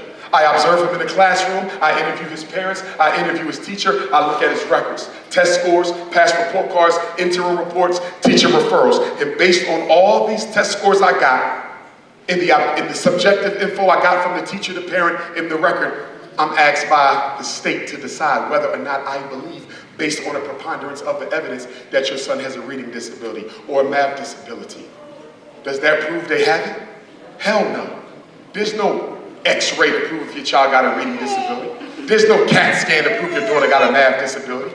There's no MRI to prove your grandson got ADHD. There is no objective test that is done that proves a learning disability. A learning disability is nothing more than those white folks' opinion about your child's ability to learn. And then I get some old goofy black parent who say something stupid like this. Dr. Umar, you don't know what you're talking about. Special ed run in my family. I was in special ed, my mom was in special ed, her mom was in special ed. I said, pardon me, sweetheart, special ed don't run in your family. Poor parenting run in your family. Your great-grandmom didn't check homework, your mama didn't check homework, you don't check homework. When the hell special ed end up being genetically transmissible? Negroes come up with all kinds of excuses. And if you know what I know, if my daughter is behind in reading, guess what? She's not getting no IEP, because I know she's gonna end up falling further behind. If your child is behind in reading, math, or writing, you know what you're supposed to do? Instead of buying all the Christmas gifts, you're supposed to use some of that money and pay for a tutor. Tutor. They don't need special ed, they need a tutor. They don't need special ed, they need a tutor. And guess what? Y'all have retired teachers all throughout Kansas. Raise your hand if you're a retired teacher in here. Look at that, there go 2 retired teachers right there. 2, all you got to do, there go a 3rd one right there. All you got to do is go to the Queen Mother, say, Queen Mother, my son Raekwon. My son Raekwon is behind, they think he got a learning disability. Dr. Umar said I should get tutoring, I shouldn't sign the paperwork to get him tested. Can you spare 2 or 3 hours a week for 1 hour a day, 3 days, 1 hour, working with my son on his reading? Most of them elders would do it for free. They're not even going to charge. So what are you special ed for when you got a whole community full of teachers and retired educators? But you know what the problem is? We got one big problem, and everybody know we got it. And that's the problem of disorganization. We are disorganized. We are disorganized. But guess what? We're going to change that tonight. And I'm going to tell you why. Before you leave here tonight, out there on my book table, there's a sign-in book. I want you to put your name, your phone number, and your email address. Dr. Umar is coming back to Kansas City, Missouri for 2 purposes. Number 1, we're going to start a chapter of the National Independent Black Parent Association right here in Kansas City, Missouri. Now listen, I know black folks talk and don't like to walk. If you're not serious about doing no work, don't sign that book. This is not a YouTube movement. This is not an Instagram movement. This is a grassroots community movement where I'm going to help you organize and fight back against racism and discrimination against our children in the public and charter schools of Missouri. Don't forget to sign that book. And then I'm also going to come back and do my 12-hour Know Your School Rights boot camp. For those of y'all who are interested in knowing how to become a perfect advocate, a master advocate, I'm going to come back for 12 hours. We're going to start at 8 in the morning. We're going to go till 8 at night. There will be some breaks involved. Don't worry about that. But I'm going to teach you everything, every disability, the entire psychological evaluation, the entire IEP, the difference between an IEP and a 504, how to write your letters, what is a functional behavioral assessment, what is a positive behavior plan, what are the accommodations that your child are entitled to, what is an independent educational evaluation, what are the United States educational amendments. I'm going to make sure you know everything there is to learn about educational law, due process policy, special ed, and discipline. That's going to be a 12-hour training that's going to be conducted. But if you don't sign that book, you won't know when the training is coming. And y'all better spread the word to all them Negroes who should be here today, but watching the Kansas City Chiefs was more important than coming to learn how to save your children. You understand?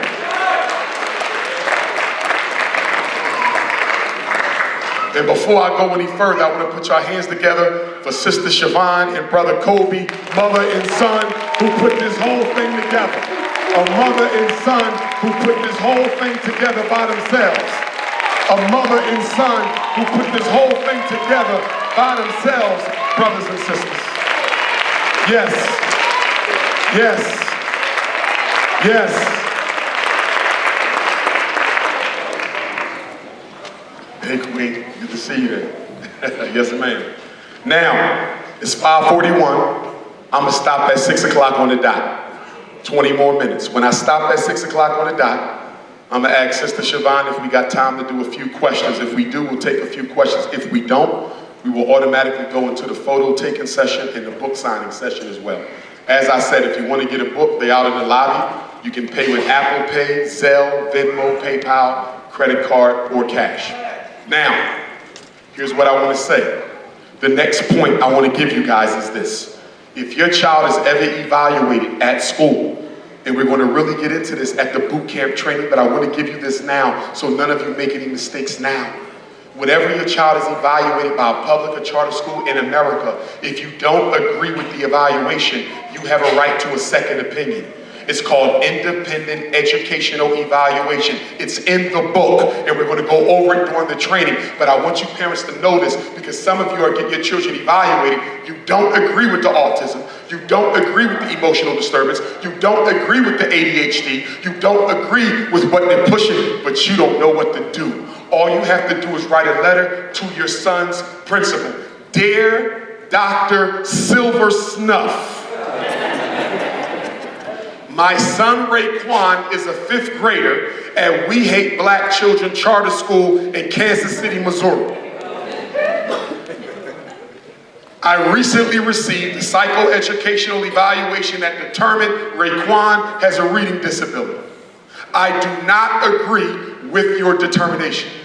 I believe the reason Raekwon cannot read on his 5th grade level is because he was suspended from school so much last year, he wasn't allowed in the classroom long enough to learn how to read. The year before that, Raekwon had a first-year teacher who went out on maternity leave in January. My son had 25 substitutes from January to June. So yes, Raekwon can't read, but it's not because he can't learn, it's because y'all never taught him how. I'm requesting my federal right to an independent educational evaluation. Once you approve my request, I will provide you with the name of the psychologist I have chosen to do the testing. And guess who pays for the independent evaluation? The public school or the charter school. This is the law. This is the law. And for my parents who think your child is autistic, autism is real. It's not fake like ADHD. ADHD is a scam. Autism is real, but that don't mean it can't be misdiagnosed. That's why I don't want you testing 3-year-olds for autism. I don't want you testing 4-year-olds for autism. I don't want you testing 5-year-olds for autism. You want to know why? It looks like autism. How you know it's not a hearing impairment? It looks like autism. How you know it's not a speech and language impairment? It looks like autism. How you know it's not selective mutism? It looks like autism. How you know it's not social anxiety? It looks like autism. How you know it's not emotional trauma? Autism don't have a cure. Autism don't have a cure. So why are you rushing? Well, they said the sooner we find out what it is, the sooner they can do something about it. That is a lie, because you can't prove autism at 3. It's an opinion.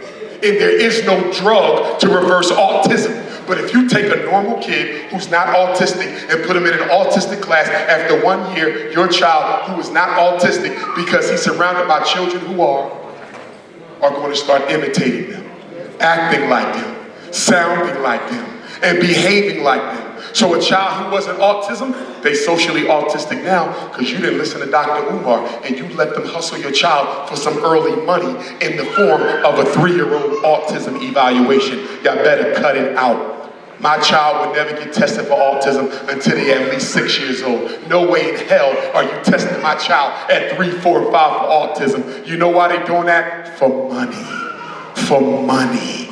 For money. And how much extra money do they get? A child with an IEP, which means you are a special ed student, which means you have a disability. A child with an IEP is worth 100% more money than a child without one. I don't think y'all heard what I just said.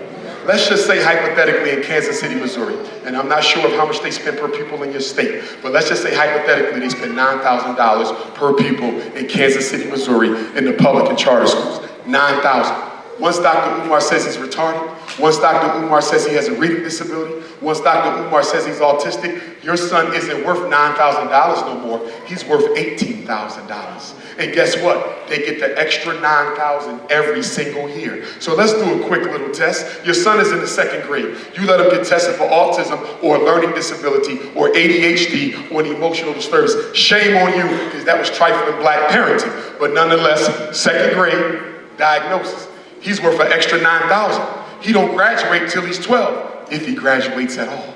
$9,000 times 10 more years of school is how much? For one kid? If they get an extra $90,000 in Kansas City for one kid, how much extra money do they get for 100 black boys?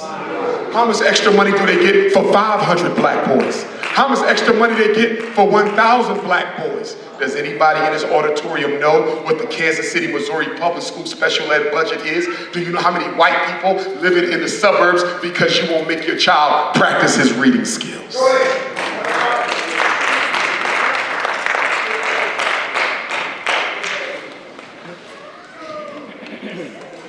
We ain't gonna say nothing about it. We ain't gonna say nothing about it.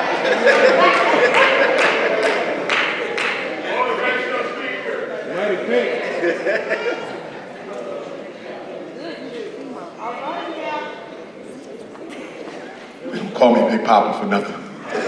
Now, next point.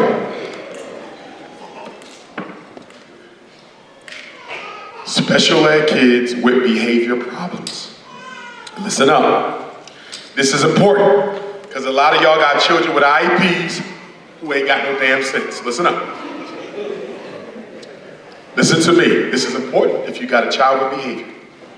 If a child does not have an IEP in the United States of America, he can be suspended 10 days per behavioral incident. Listen. If your child does not have an IEP, which means they are not a special ed child, they can be suspended 10 total days every incident. Now, the state of Missouri may not allow that. Kansas City public schools may not allow that. That's why most children would get a 3-day suspension or a 5. They tend not to give them 10, but the federal government says they can if they want to.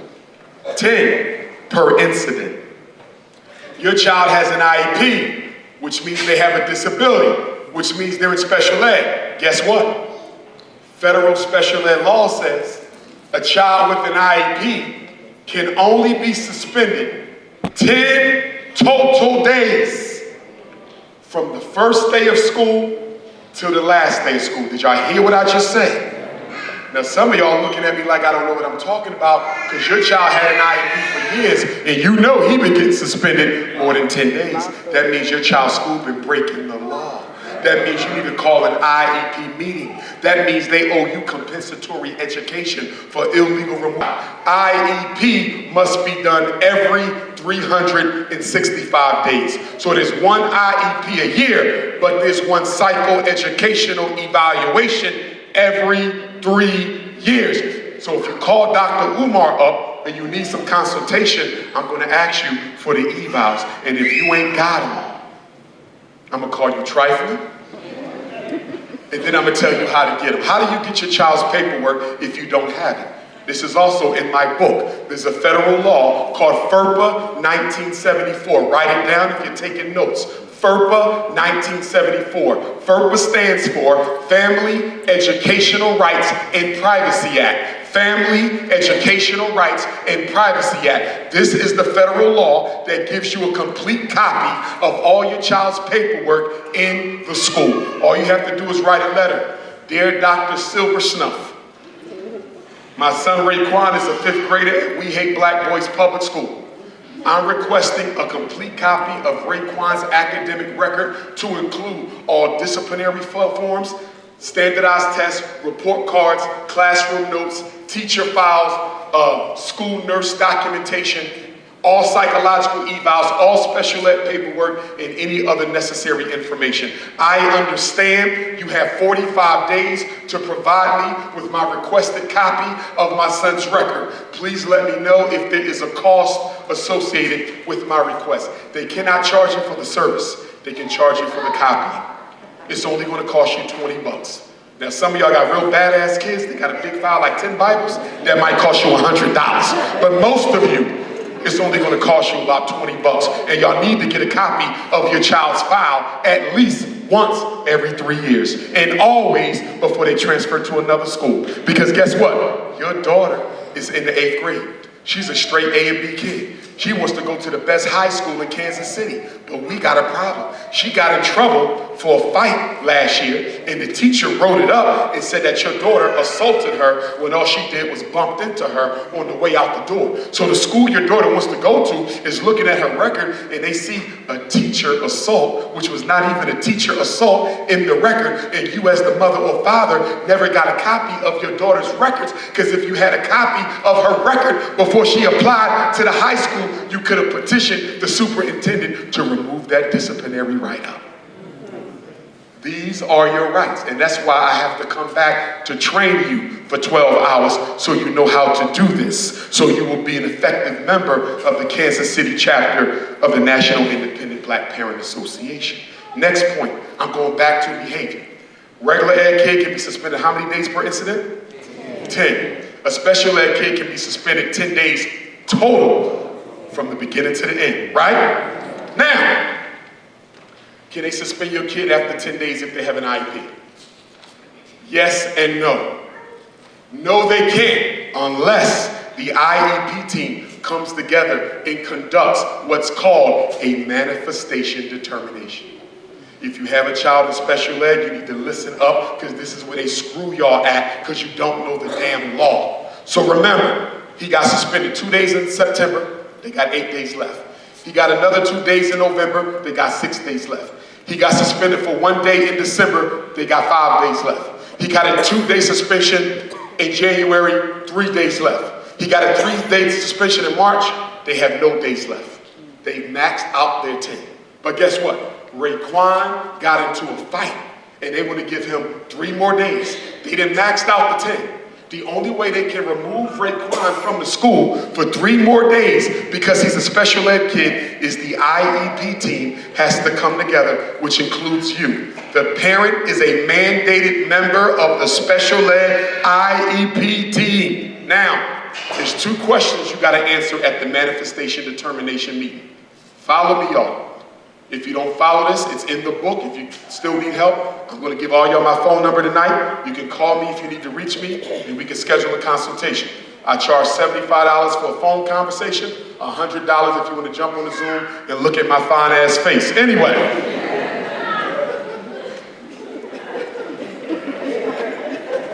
Stay with me. ADHD moment. Listen. They have to answer 2 questions in order to suspend him the extra 3 days. Everybody with me? Question number 1. Was Raekwon's behavior in any way related to his disability? I'm going to say it again. Was Raekwon's behavior in any way related to his disability? Now, if Raekwon was diagnosed with a reading disability and he got into a fight with a kid, was that related to the disability?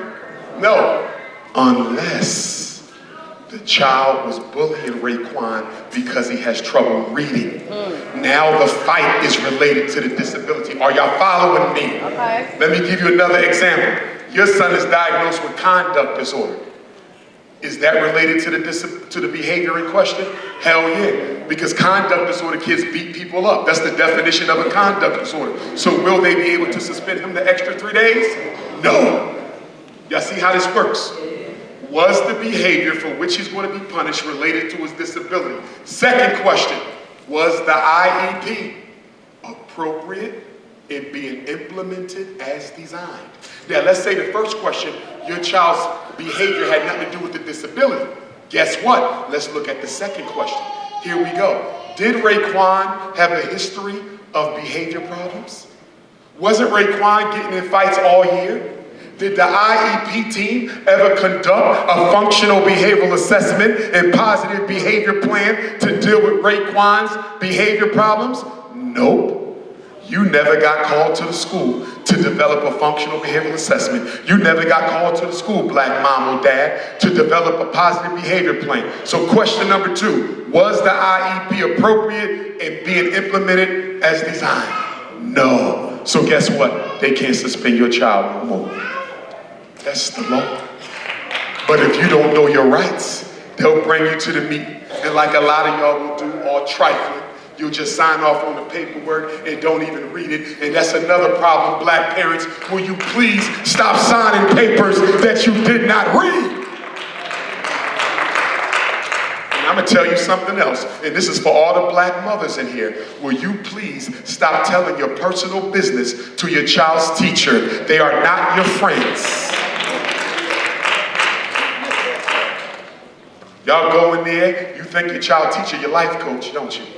You think the school principal your counselor, don't you? You think the dean of students is your social worker. No, they're not. But let me tell you what they doing, black mother in Kansas City. They writing down everything you tell them. I'm a recovering drug addict. I'm homeless. Me and my 5 kids living in my mama's basement. My oldest son, daddy, just got shot. My other son, daddy, doing 20 years in jail. And they steady writing, steady writing, steady writing. And when is this going to come back to haunt you? When they approach you for special ed or ADHD or medication, and you say, I'm not putting my son on no medication. And guess what they're going to do? They're going to pull out that file when you kept running your damn mouth and telling them all your personal business. And they're going to go right to the principal. He's going to call DHS and make an anonymous report and say we got a parent who we don't think is fit enough to take care of their kids. And when they come to get your kids, they don't take Raekwon. They're going to take Raekwon, Ghostface Killer, Method Man, Old Dirty Bastard, Jizza, RZA.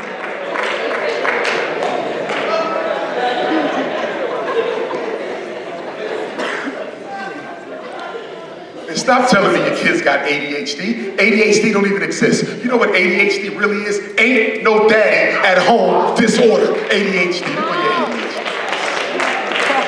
There go your ADHD. When I was growing up, ADHD was the belt around my daddy's waist.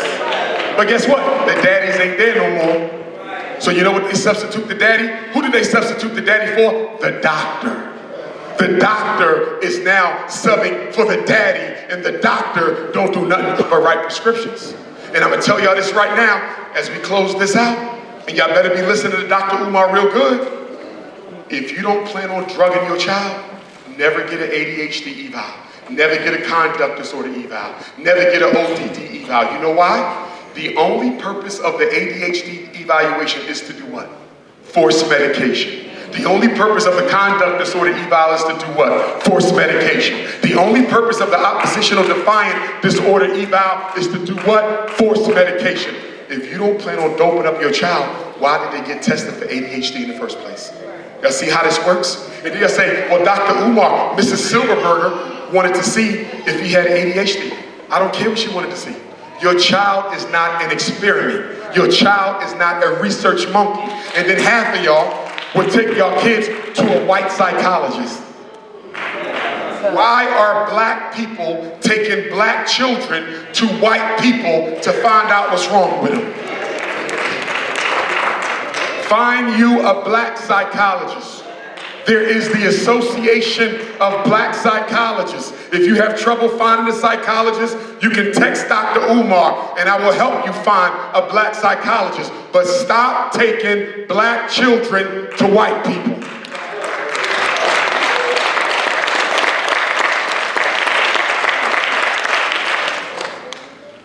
Two more. Number one, if your child has an IEP, if they need a one-to-one aid in the classroom, all you have to do is call an IEP meeting and demand a one-to-one aid in the classroom. I'm trying to find out why we got black parents in Kansas City, Missouri, who are being called up to the school to sit with their little badass first and second grader all day long. Their boy got an IEP. That means that school gets extra money. Why are you sitting there all day when they should be using the extra money to pay for a one-to-one aid, and that should be added on the IEP as a related service? Why are you sitting with your child all day in school? Why are you sitting with your child all day in school? If you're going to let them get over on you, they're going to get over on you. Next rule. Mothers and fathers, I need y'all to go to these school meetings together. Black men, you got to back these sisters up at these meetings. Stop letting our mothers get ganged up on. Black mother, if you can't find the father, get your uncle, your brother, your cousin, one of the brothers from the community. Don't go to a school meeting by yourself. Black men, same thing applies to you. The quickest way for a black man to get a restraining order in the public school is to go into that classroom and get into an argument with that snow bunny. Before you leave the building, the police will be there to arrest you, escort you off the property. You're going to get a letter in the mail by the end of the month banning you from any further contact with that school. You cannot go to your son's graduation, football games, back to school night, because you didn't listen to Dr. Umar. Black men have no business in a room with white women by yourself.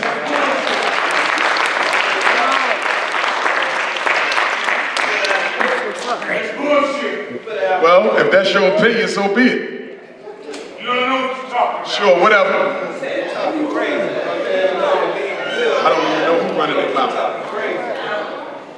It don't matter. I'm gonna stay focused. Yeah, it don't matter.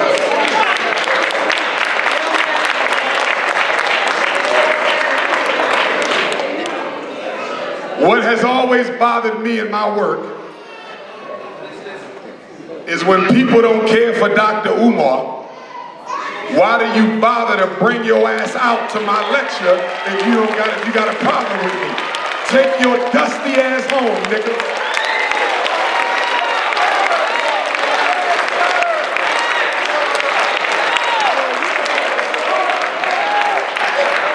I wouldn't go nowhere to listen to somebody I don't like.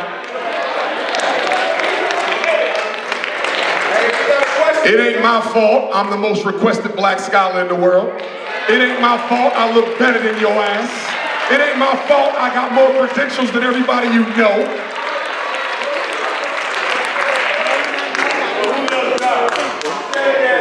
Hey, if you got a question, ask a question.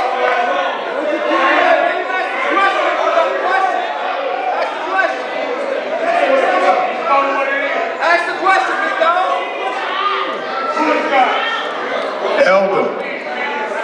Elder, you got to roll out. I didn't even know that was an elder.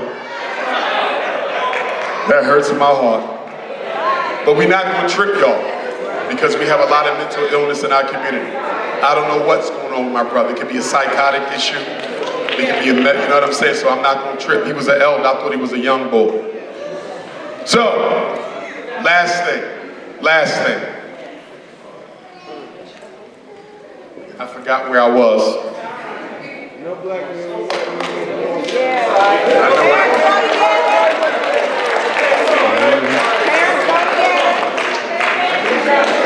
Oh, I know what the last thing was. Here we go, y'all. Monday before last, and I know all of y'all heard about it, at the Shawnee Mission East High School in Kansas. The black girl, 15-year-old little sister of ours, was assaulted by a white privileged boy, 15, called the N-word and broke her nose. She got a 5-day suspension. He only got 3 days. The students at that high school engaged in a walkout, and I'm very proud of them for standing up for that black sister in that all-white school. I got a question. Are any of the students from Shawnee Mission High School in here tonight? Any of them? Is there one back there? I'm not, okay, I was hoping some of them would have showed up tonight. Come on. Okay, are they working with them? Okay, let me tell you, go ahead, Queen, go ahead. We talked to them, organize the protests that they did on Thursday. Okay, We're going to help them organize anything so that comes up. perfect, perfect, thank you. She had something else, yo. To add with it, we're under the Kansas City Defender, if you all follow us. That's a local newspaper? Okay, glad to hear it. Let me tell you why I asked. I'm gonna tell you why I asked. And I'm gonna put this on you to help me do. I wanna have a meeting, private, with the students of Shawnee Mission East High School. I'm gonna fly back down here to meet with them off campus. This has nothing to do with the school. Nobody even knows we met. I want to do that.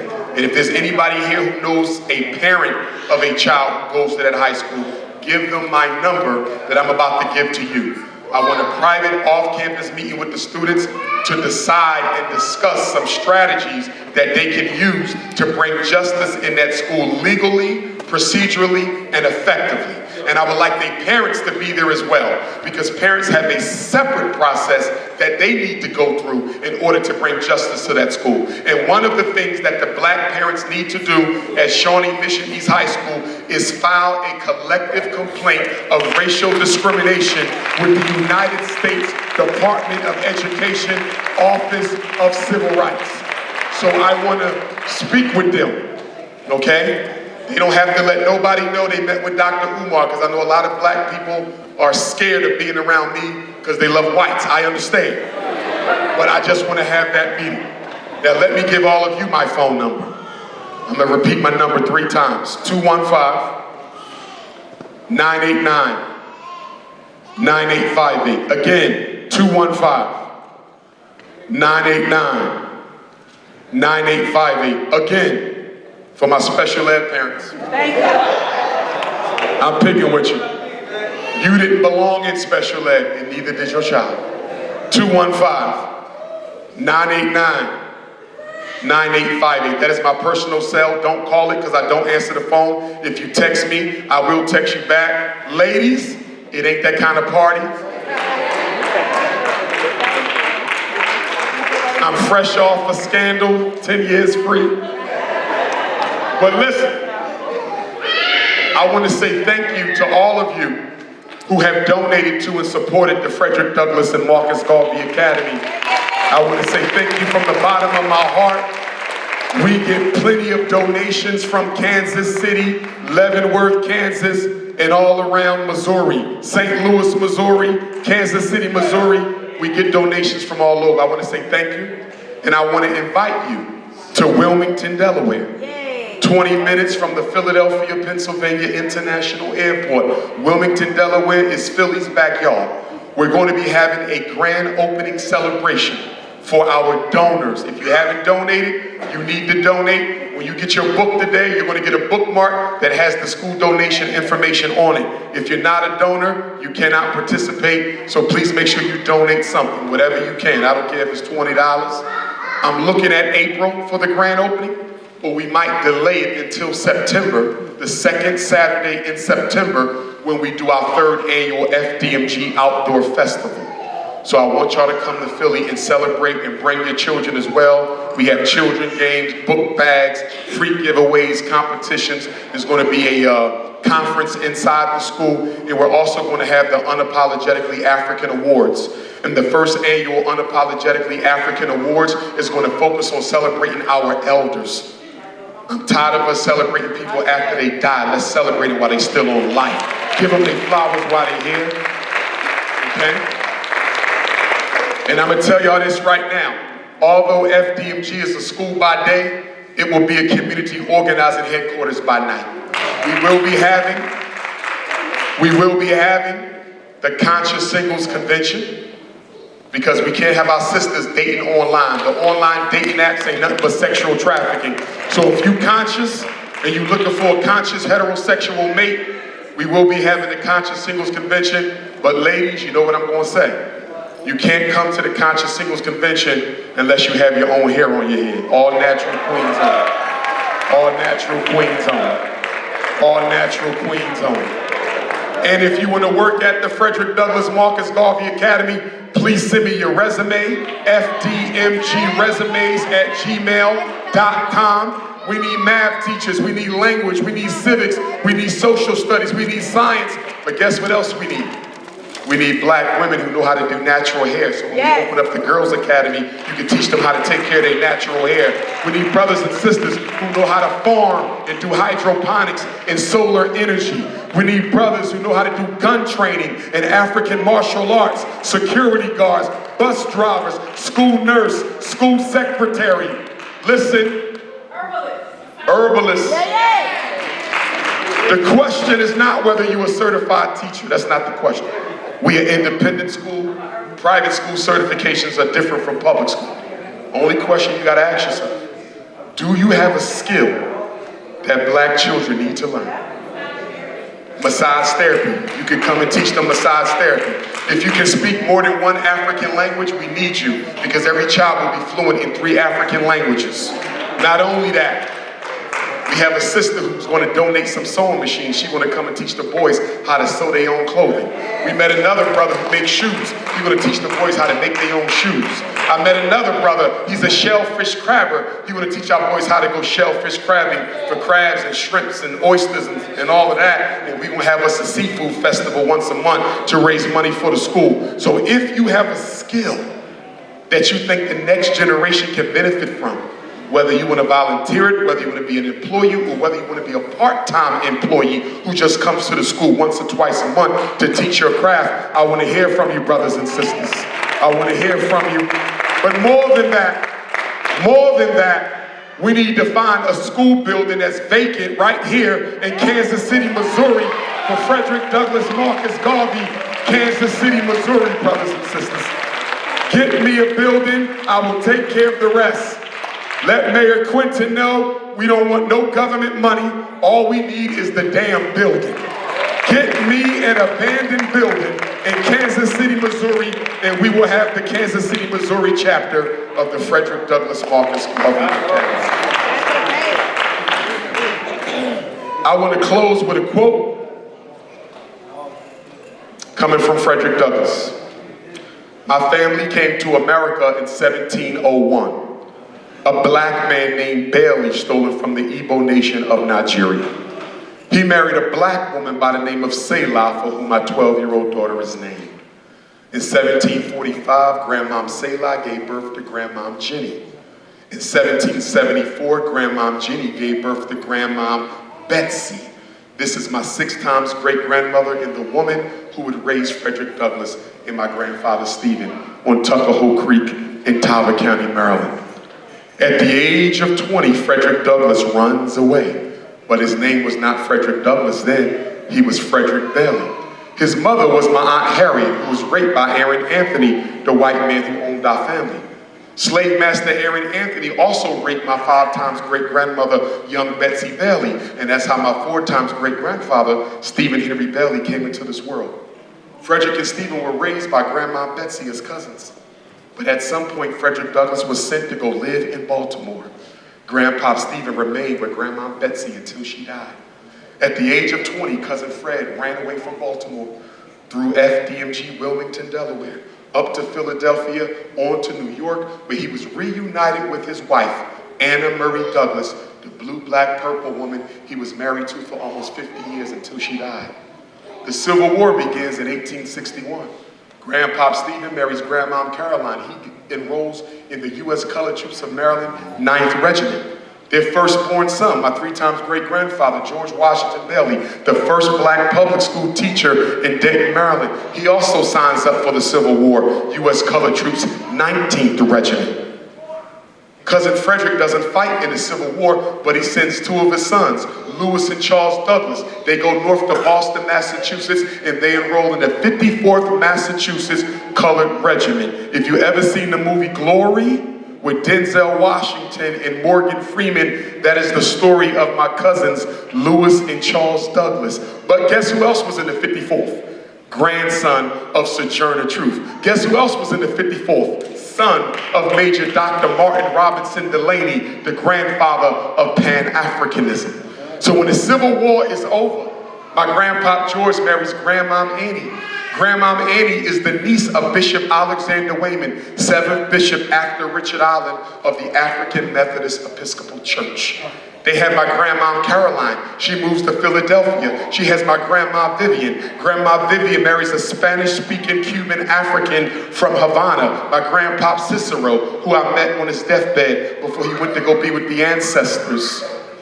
They had my Grandmom Ida, who passed away about 4 or 5 years ago. She met and married James Johnson. They had my father Jamal Johnson. He meets and marries Barbara in the ghettos of North Philadelphia. And on August the 21st, the anniversary of the Haitian Revolution, August the 21st, the anniversary of the Nat Turner War, August the 21st, the anniversary of the George Jackson Prison War, August the 21st, the day Emmett Till showed up in Money, Mississippi, August the 21st, the day Fannie Lou Hamer showed up in Atlantic City, 1964, to testify at the Democratic National Convention leading to the 1965 Voting Rights Act.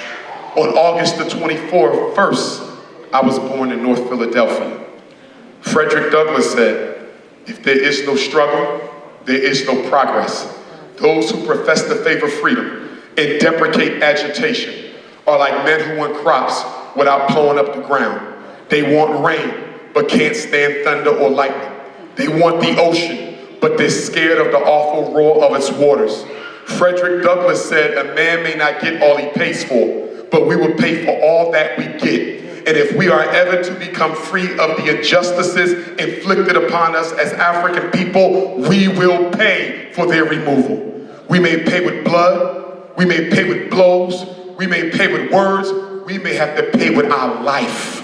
But he who wants to be free must himself strike the first blow. Frederick Douglass said, for 20 years, I prayed on my knees to God for freedom. But the good Lord gave me no freedom until I got up off my knees and started praying with my feet. Frederick Douglass said, if you want white people to respect you, why are you always asking for white people to pity you? The man who pities you will never respect you. And the man who respects you has no need for pity. But most of all, he said, never forget, power concedes nothing without a demand. It never did. And it never will. The most honorable Marcus Messiah Garvey, who gave us this flag in New York City of August of 1920, 103 years ago. Marcus Garvey said, a people without knowledge of themselves are like a tree without roots. Garvey said, without confidence in yourself, you are twice defeated in the race of life. But with confidence you have won, even before you have started. The Honorable Frederick Douglass said, it is better to raise strong children than to repair broken men. The Honorable Marcus Garvey was once asked, are you African or are you Jamaican? Are you an African or are you a Jamaican? And the leader of the largest black organization ever, the only black man to organize 13 million people, and he never had to use religion to do it. Garvey looked up and said, you asked me, am I African or am I Jamaican? And I tell you, I would never ever give up a continent for an island. I am an African. Brothers and sisters of Kansas City, I want to say this. As Africans in America, we're about to go through some hell. This country is preparing to bury us more than ever before. They're using immigrants, they're using migrants, they're using the LGBTQ, they're using everything they can to blot out the black agenda. Now is not the time for us to fight. Now is not the time for us to quit. Now is the time for us to come together and organize. We can still win. It is not too late. Don't tell me you believe in God and you don't believe in black people. Don't tell me you believe in God and you don't believe in yourself. Don't tell me you believe in God but you don't believe in Kansas City black community. You are God. We are God. And if we believe in God, we must believe in yourselves. Kansas City, I love you. One love. Dr. Umar Ifatunde.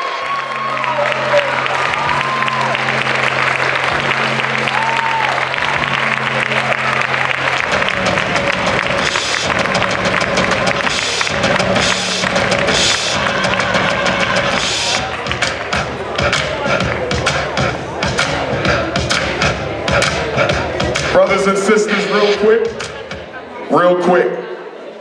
And question Sister Siobhan, when I sign the books, do I do it out in the lobby or on the stage? It would be quicker, it would be more efficient if we did it here, if we can. Yeah, because some people can't go upstairs. Oh, okay. Do they have a elevator? But the books are right out there, right? No, we took them upstairs I took them upstairs. to control your traffic. I got you. So you know what, if they want a book, go upstairs and get the book. There will be a separate book line just for people who bought books to get you out here quicker. So if you want to get the book, they're upstairs. Get your book, come right back down. You will not have to wait in line if you have a book. If you're not, they're $50, 500 pages. Again, Apple Pay, Venmo, Zelle, PayPal, credit card, or cash. If you're not getting a book, this is what I want to do. All my women, all my sisters are going to be in a straight line right up this aisle, with the first person being at the bottom of the step. Okay? All sisters who want a photo with their phone, right here.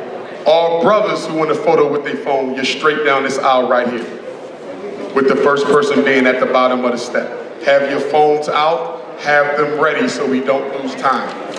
Okay? Some of you got to get back home to your children. All right?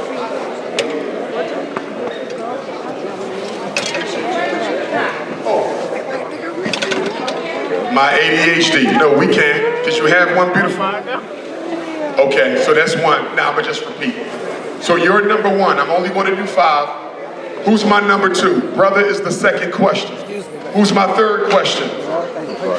We only got 2 for the night? You were number 2. Oh, upstairs is for the sign up as well. So we just got the 2 questions. Go ahead, Queen.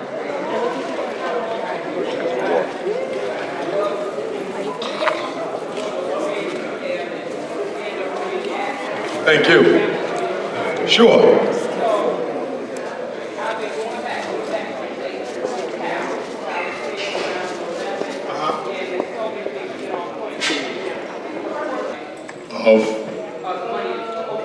Yes, ma'am. No, ma'am, we're not going to borrow. It was a consideration at the time. Yes, ma'am, we don't want to borrow. We believe in independence. So borrowing was only an option that we, luckily enough, didn't have to exercise because the love we get from the people, we raised enough money to renovate the school. It's not an issue, and that's an issue that the board will take up. That's not something that the public should be worrying about. That's internal. All you need to worry about is whether you want to send a kid there, whether you want to work there. That's an internal issue. Sustainability will not be an issue. No problem. No problem. I understand. Don't worry, the ancestors got me, even if you don't. Where's my other one? Yes, sir. Yes, sir. Yes, they use voodoo from Benin. Jasantla Overture's hometown was Benin. Let's hear somebody actually said that this is how we're going to be able to win this one. Yes, sir. I want to learn more as a group. I want to learn more about that so we can utilize that. Yes, sir. If you text me, good brother, I'm going to send you the cover of 3 books that I think would be excellent resources for you to read on African spirituality. I myself, I am an Ifa devotee, so I practice Yoruba spirituality. It saved my life. I was raised Christian through my mother, Sunni Orthodox Islam through my father, but it wasn't until I found my ancestors through Ifa that my life was revolutionized. So I do believe that we need it. Here's the thing, you don't have to give up the church, you don't have to give up the mosque, because African spirituality is not a religion, it is culture. So you can still have the church, but the three things that Islam, Christianity, and Hebrewism are missing that we absolutely need if we're going to win this war against white supremacy. One is a relationship with our ancestors. The Bible don't deal with it, the Old Testament don't deal with ancestors, the Quran definitely don't deal with it. That's number one. Number two is divination, the ability to find out what your purpose in life is and help you fulfill that destiny. You don't get that from the religions. And the third thing is a balance between masculine and feminine energies. That is another thing that we're missing out on, especially black women who have never been taught how to tap into the great divine feminine, because those three religions are very much male chauvinistic institutions. So those are three things that we're losing out on by not getting back into our African spirituality. And we will be having traditional African spiritual conferences at FDMG. There will be a Black Women's Conference, Black Men's Conference, Black Farmers Conference, Ex-Offenders Conference, a Black Media Conference, Black Comic Book Conference, a school by day, Black Community Organizing Headquarters by night. Thank you for that. Go ahead, King. So, with us that don't have kids that are necessarily in the IEP programs, that are doing okay in school, what are still some ways further stimulate? I heard that for sure, the reading an hour every day. Yes, sir. But some even specific material that will stimulate them academically, but culturally as well. With the cultural information, there's two bookstores I recommend. Actually, 3 black bookstores. I think they're the best in the country. One of them is Kcmo's bookstore in Philadelphia, Pennsylvania. It's the second longest continuously owned black bookstore in America, second only to Marcus Books in Oakland. The second one is Everyone's Place bookstore in Baltimore, Maryland. Brother Nati is a fellow Garveyite, and he's the largest black book distributor on the East Coast. If any of you are planning to open up a black bookstore, please reach out to Everyone's Place bookstore in Baltimore. You can drive up to Baltimore with a U-Haul truck, look into Brother Nati's warehouse, and for next to nothing, you will come back to Kansas City with every book you need for your bookstore. He also majors in rare books, antique books that are no longer in print. And the third bookstore is in Newark, New Jersey, Source of Knowledge in Newark, New Jersey on Broad Street. So Source of Knowledge in Newark, New Jersey, Everyone's Place in Baltimore, Maryland, Kcmo's bookstore in Philadelphia. Those are the 3 best black bookstores in the country from what I've seen, and I've been to nearly all of them. You got a few others, but those would be my top 3. Queen. Yes, I'm a psychiatric RN. Yes, ma'am. And so something that I feel like is a common theme I see like with the people that I care for in Kansas City, my black patients, is they feel like misdiagnosed, misrepresented by the kind of like white psychology that's like, you know, pushed on them. What advice would you give to them to like, you know, out of that framework? Well, first of all, you got to be careful because you work for the hospital. So you got to be very careful how you advocate, because you can lose your job. And as you know, psychiatric medication is big business. You're talking $30 billion just on brain meds alone. So they kill people for that kind of money. So just make sure you be careful. But the biggest thing is to educate parents about their rights. And the other thing too, we have to start giving our children holistic health alternatives to the drugs. I don't know if y'all know this, but there's an herbal alternative to every psychiatric med. If your child is too hyper, you have Be Calm, you have Be Calm, Melissa Supreme, Calm Child. These are all herbal drops that you drop under the tongue, and they have the same effect as Ritalin, Adderall, and Concerta. So why are we giving our kids the meds when you can go to Whole Foods somewhere and get the natural thing that you need? Also, there's a doctor by the name of Dr. Baruch. If anybody needs a medical consultation, cancer, diabetes, kidney, whatever you're dealing with, Dr. Baruch. Yeah, Dr. Umar. And this password, Queen Mother, is IMI, BAP.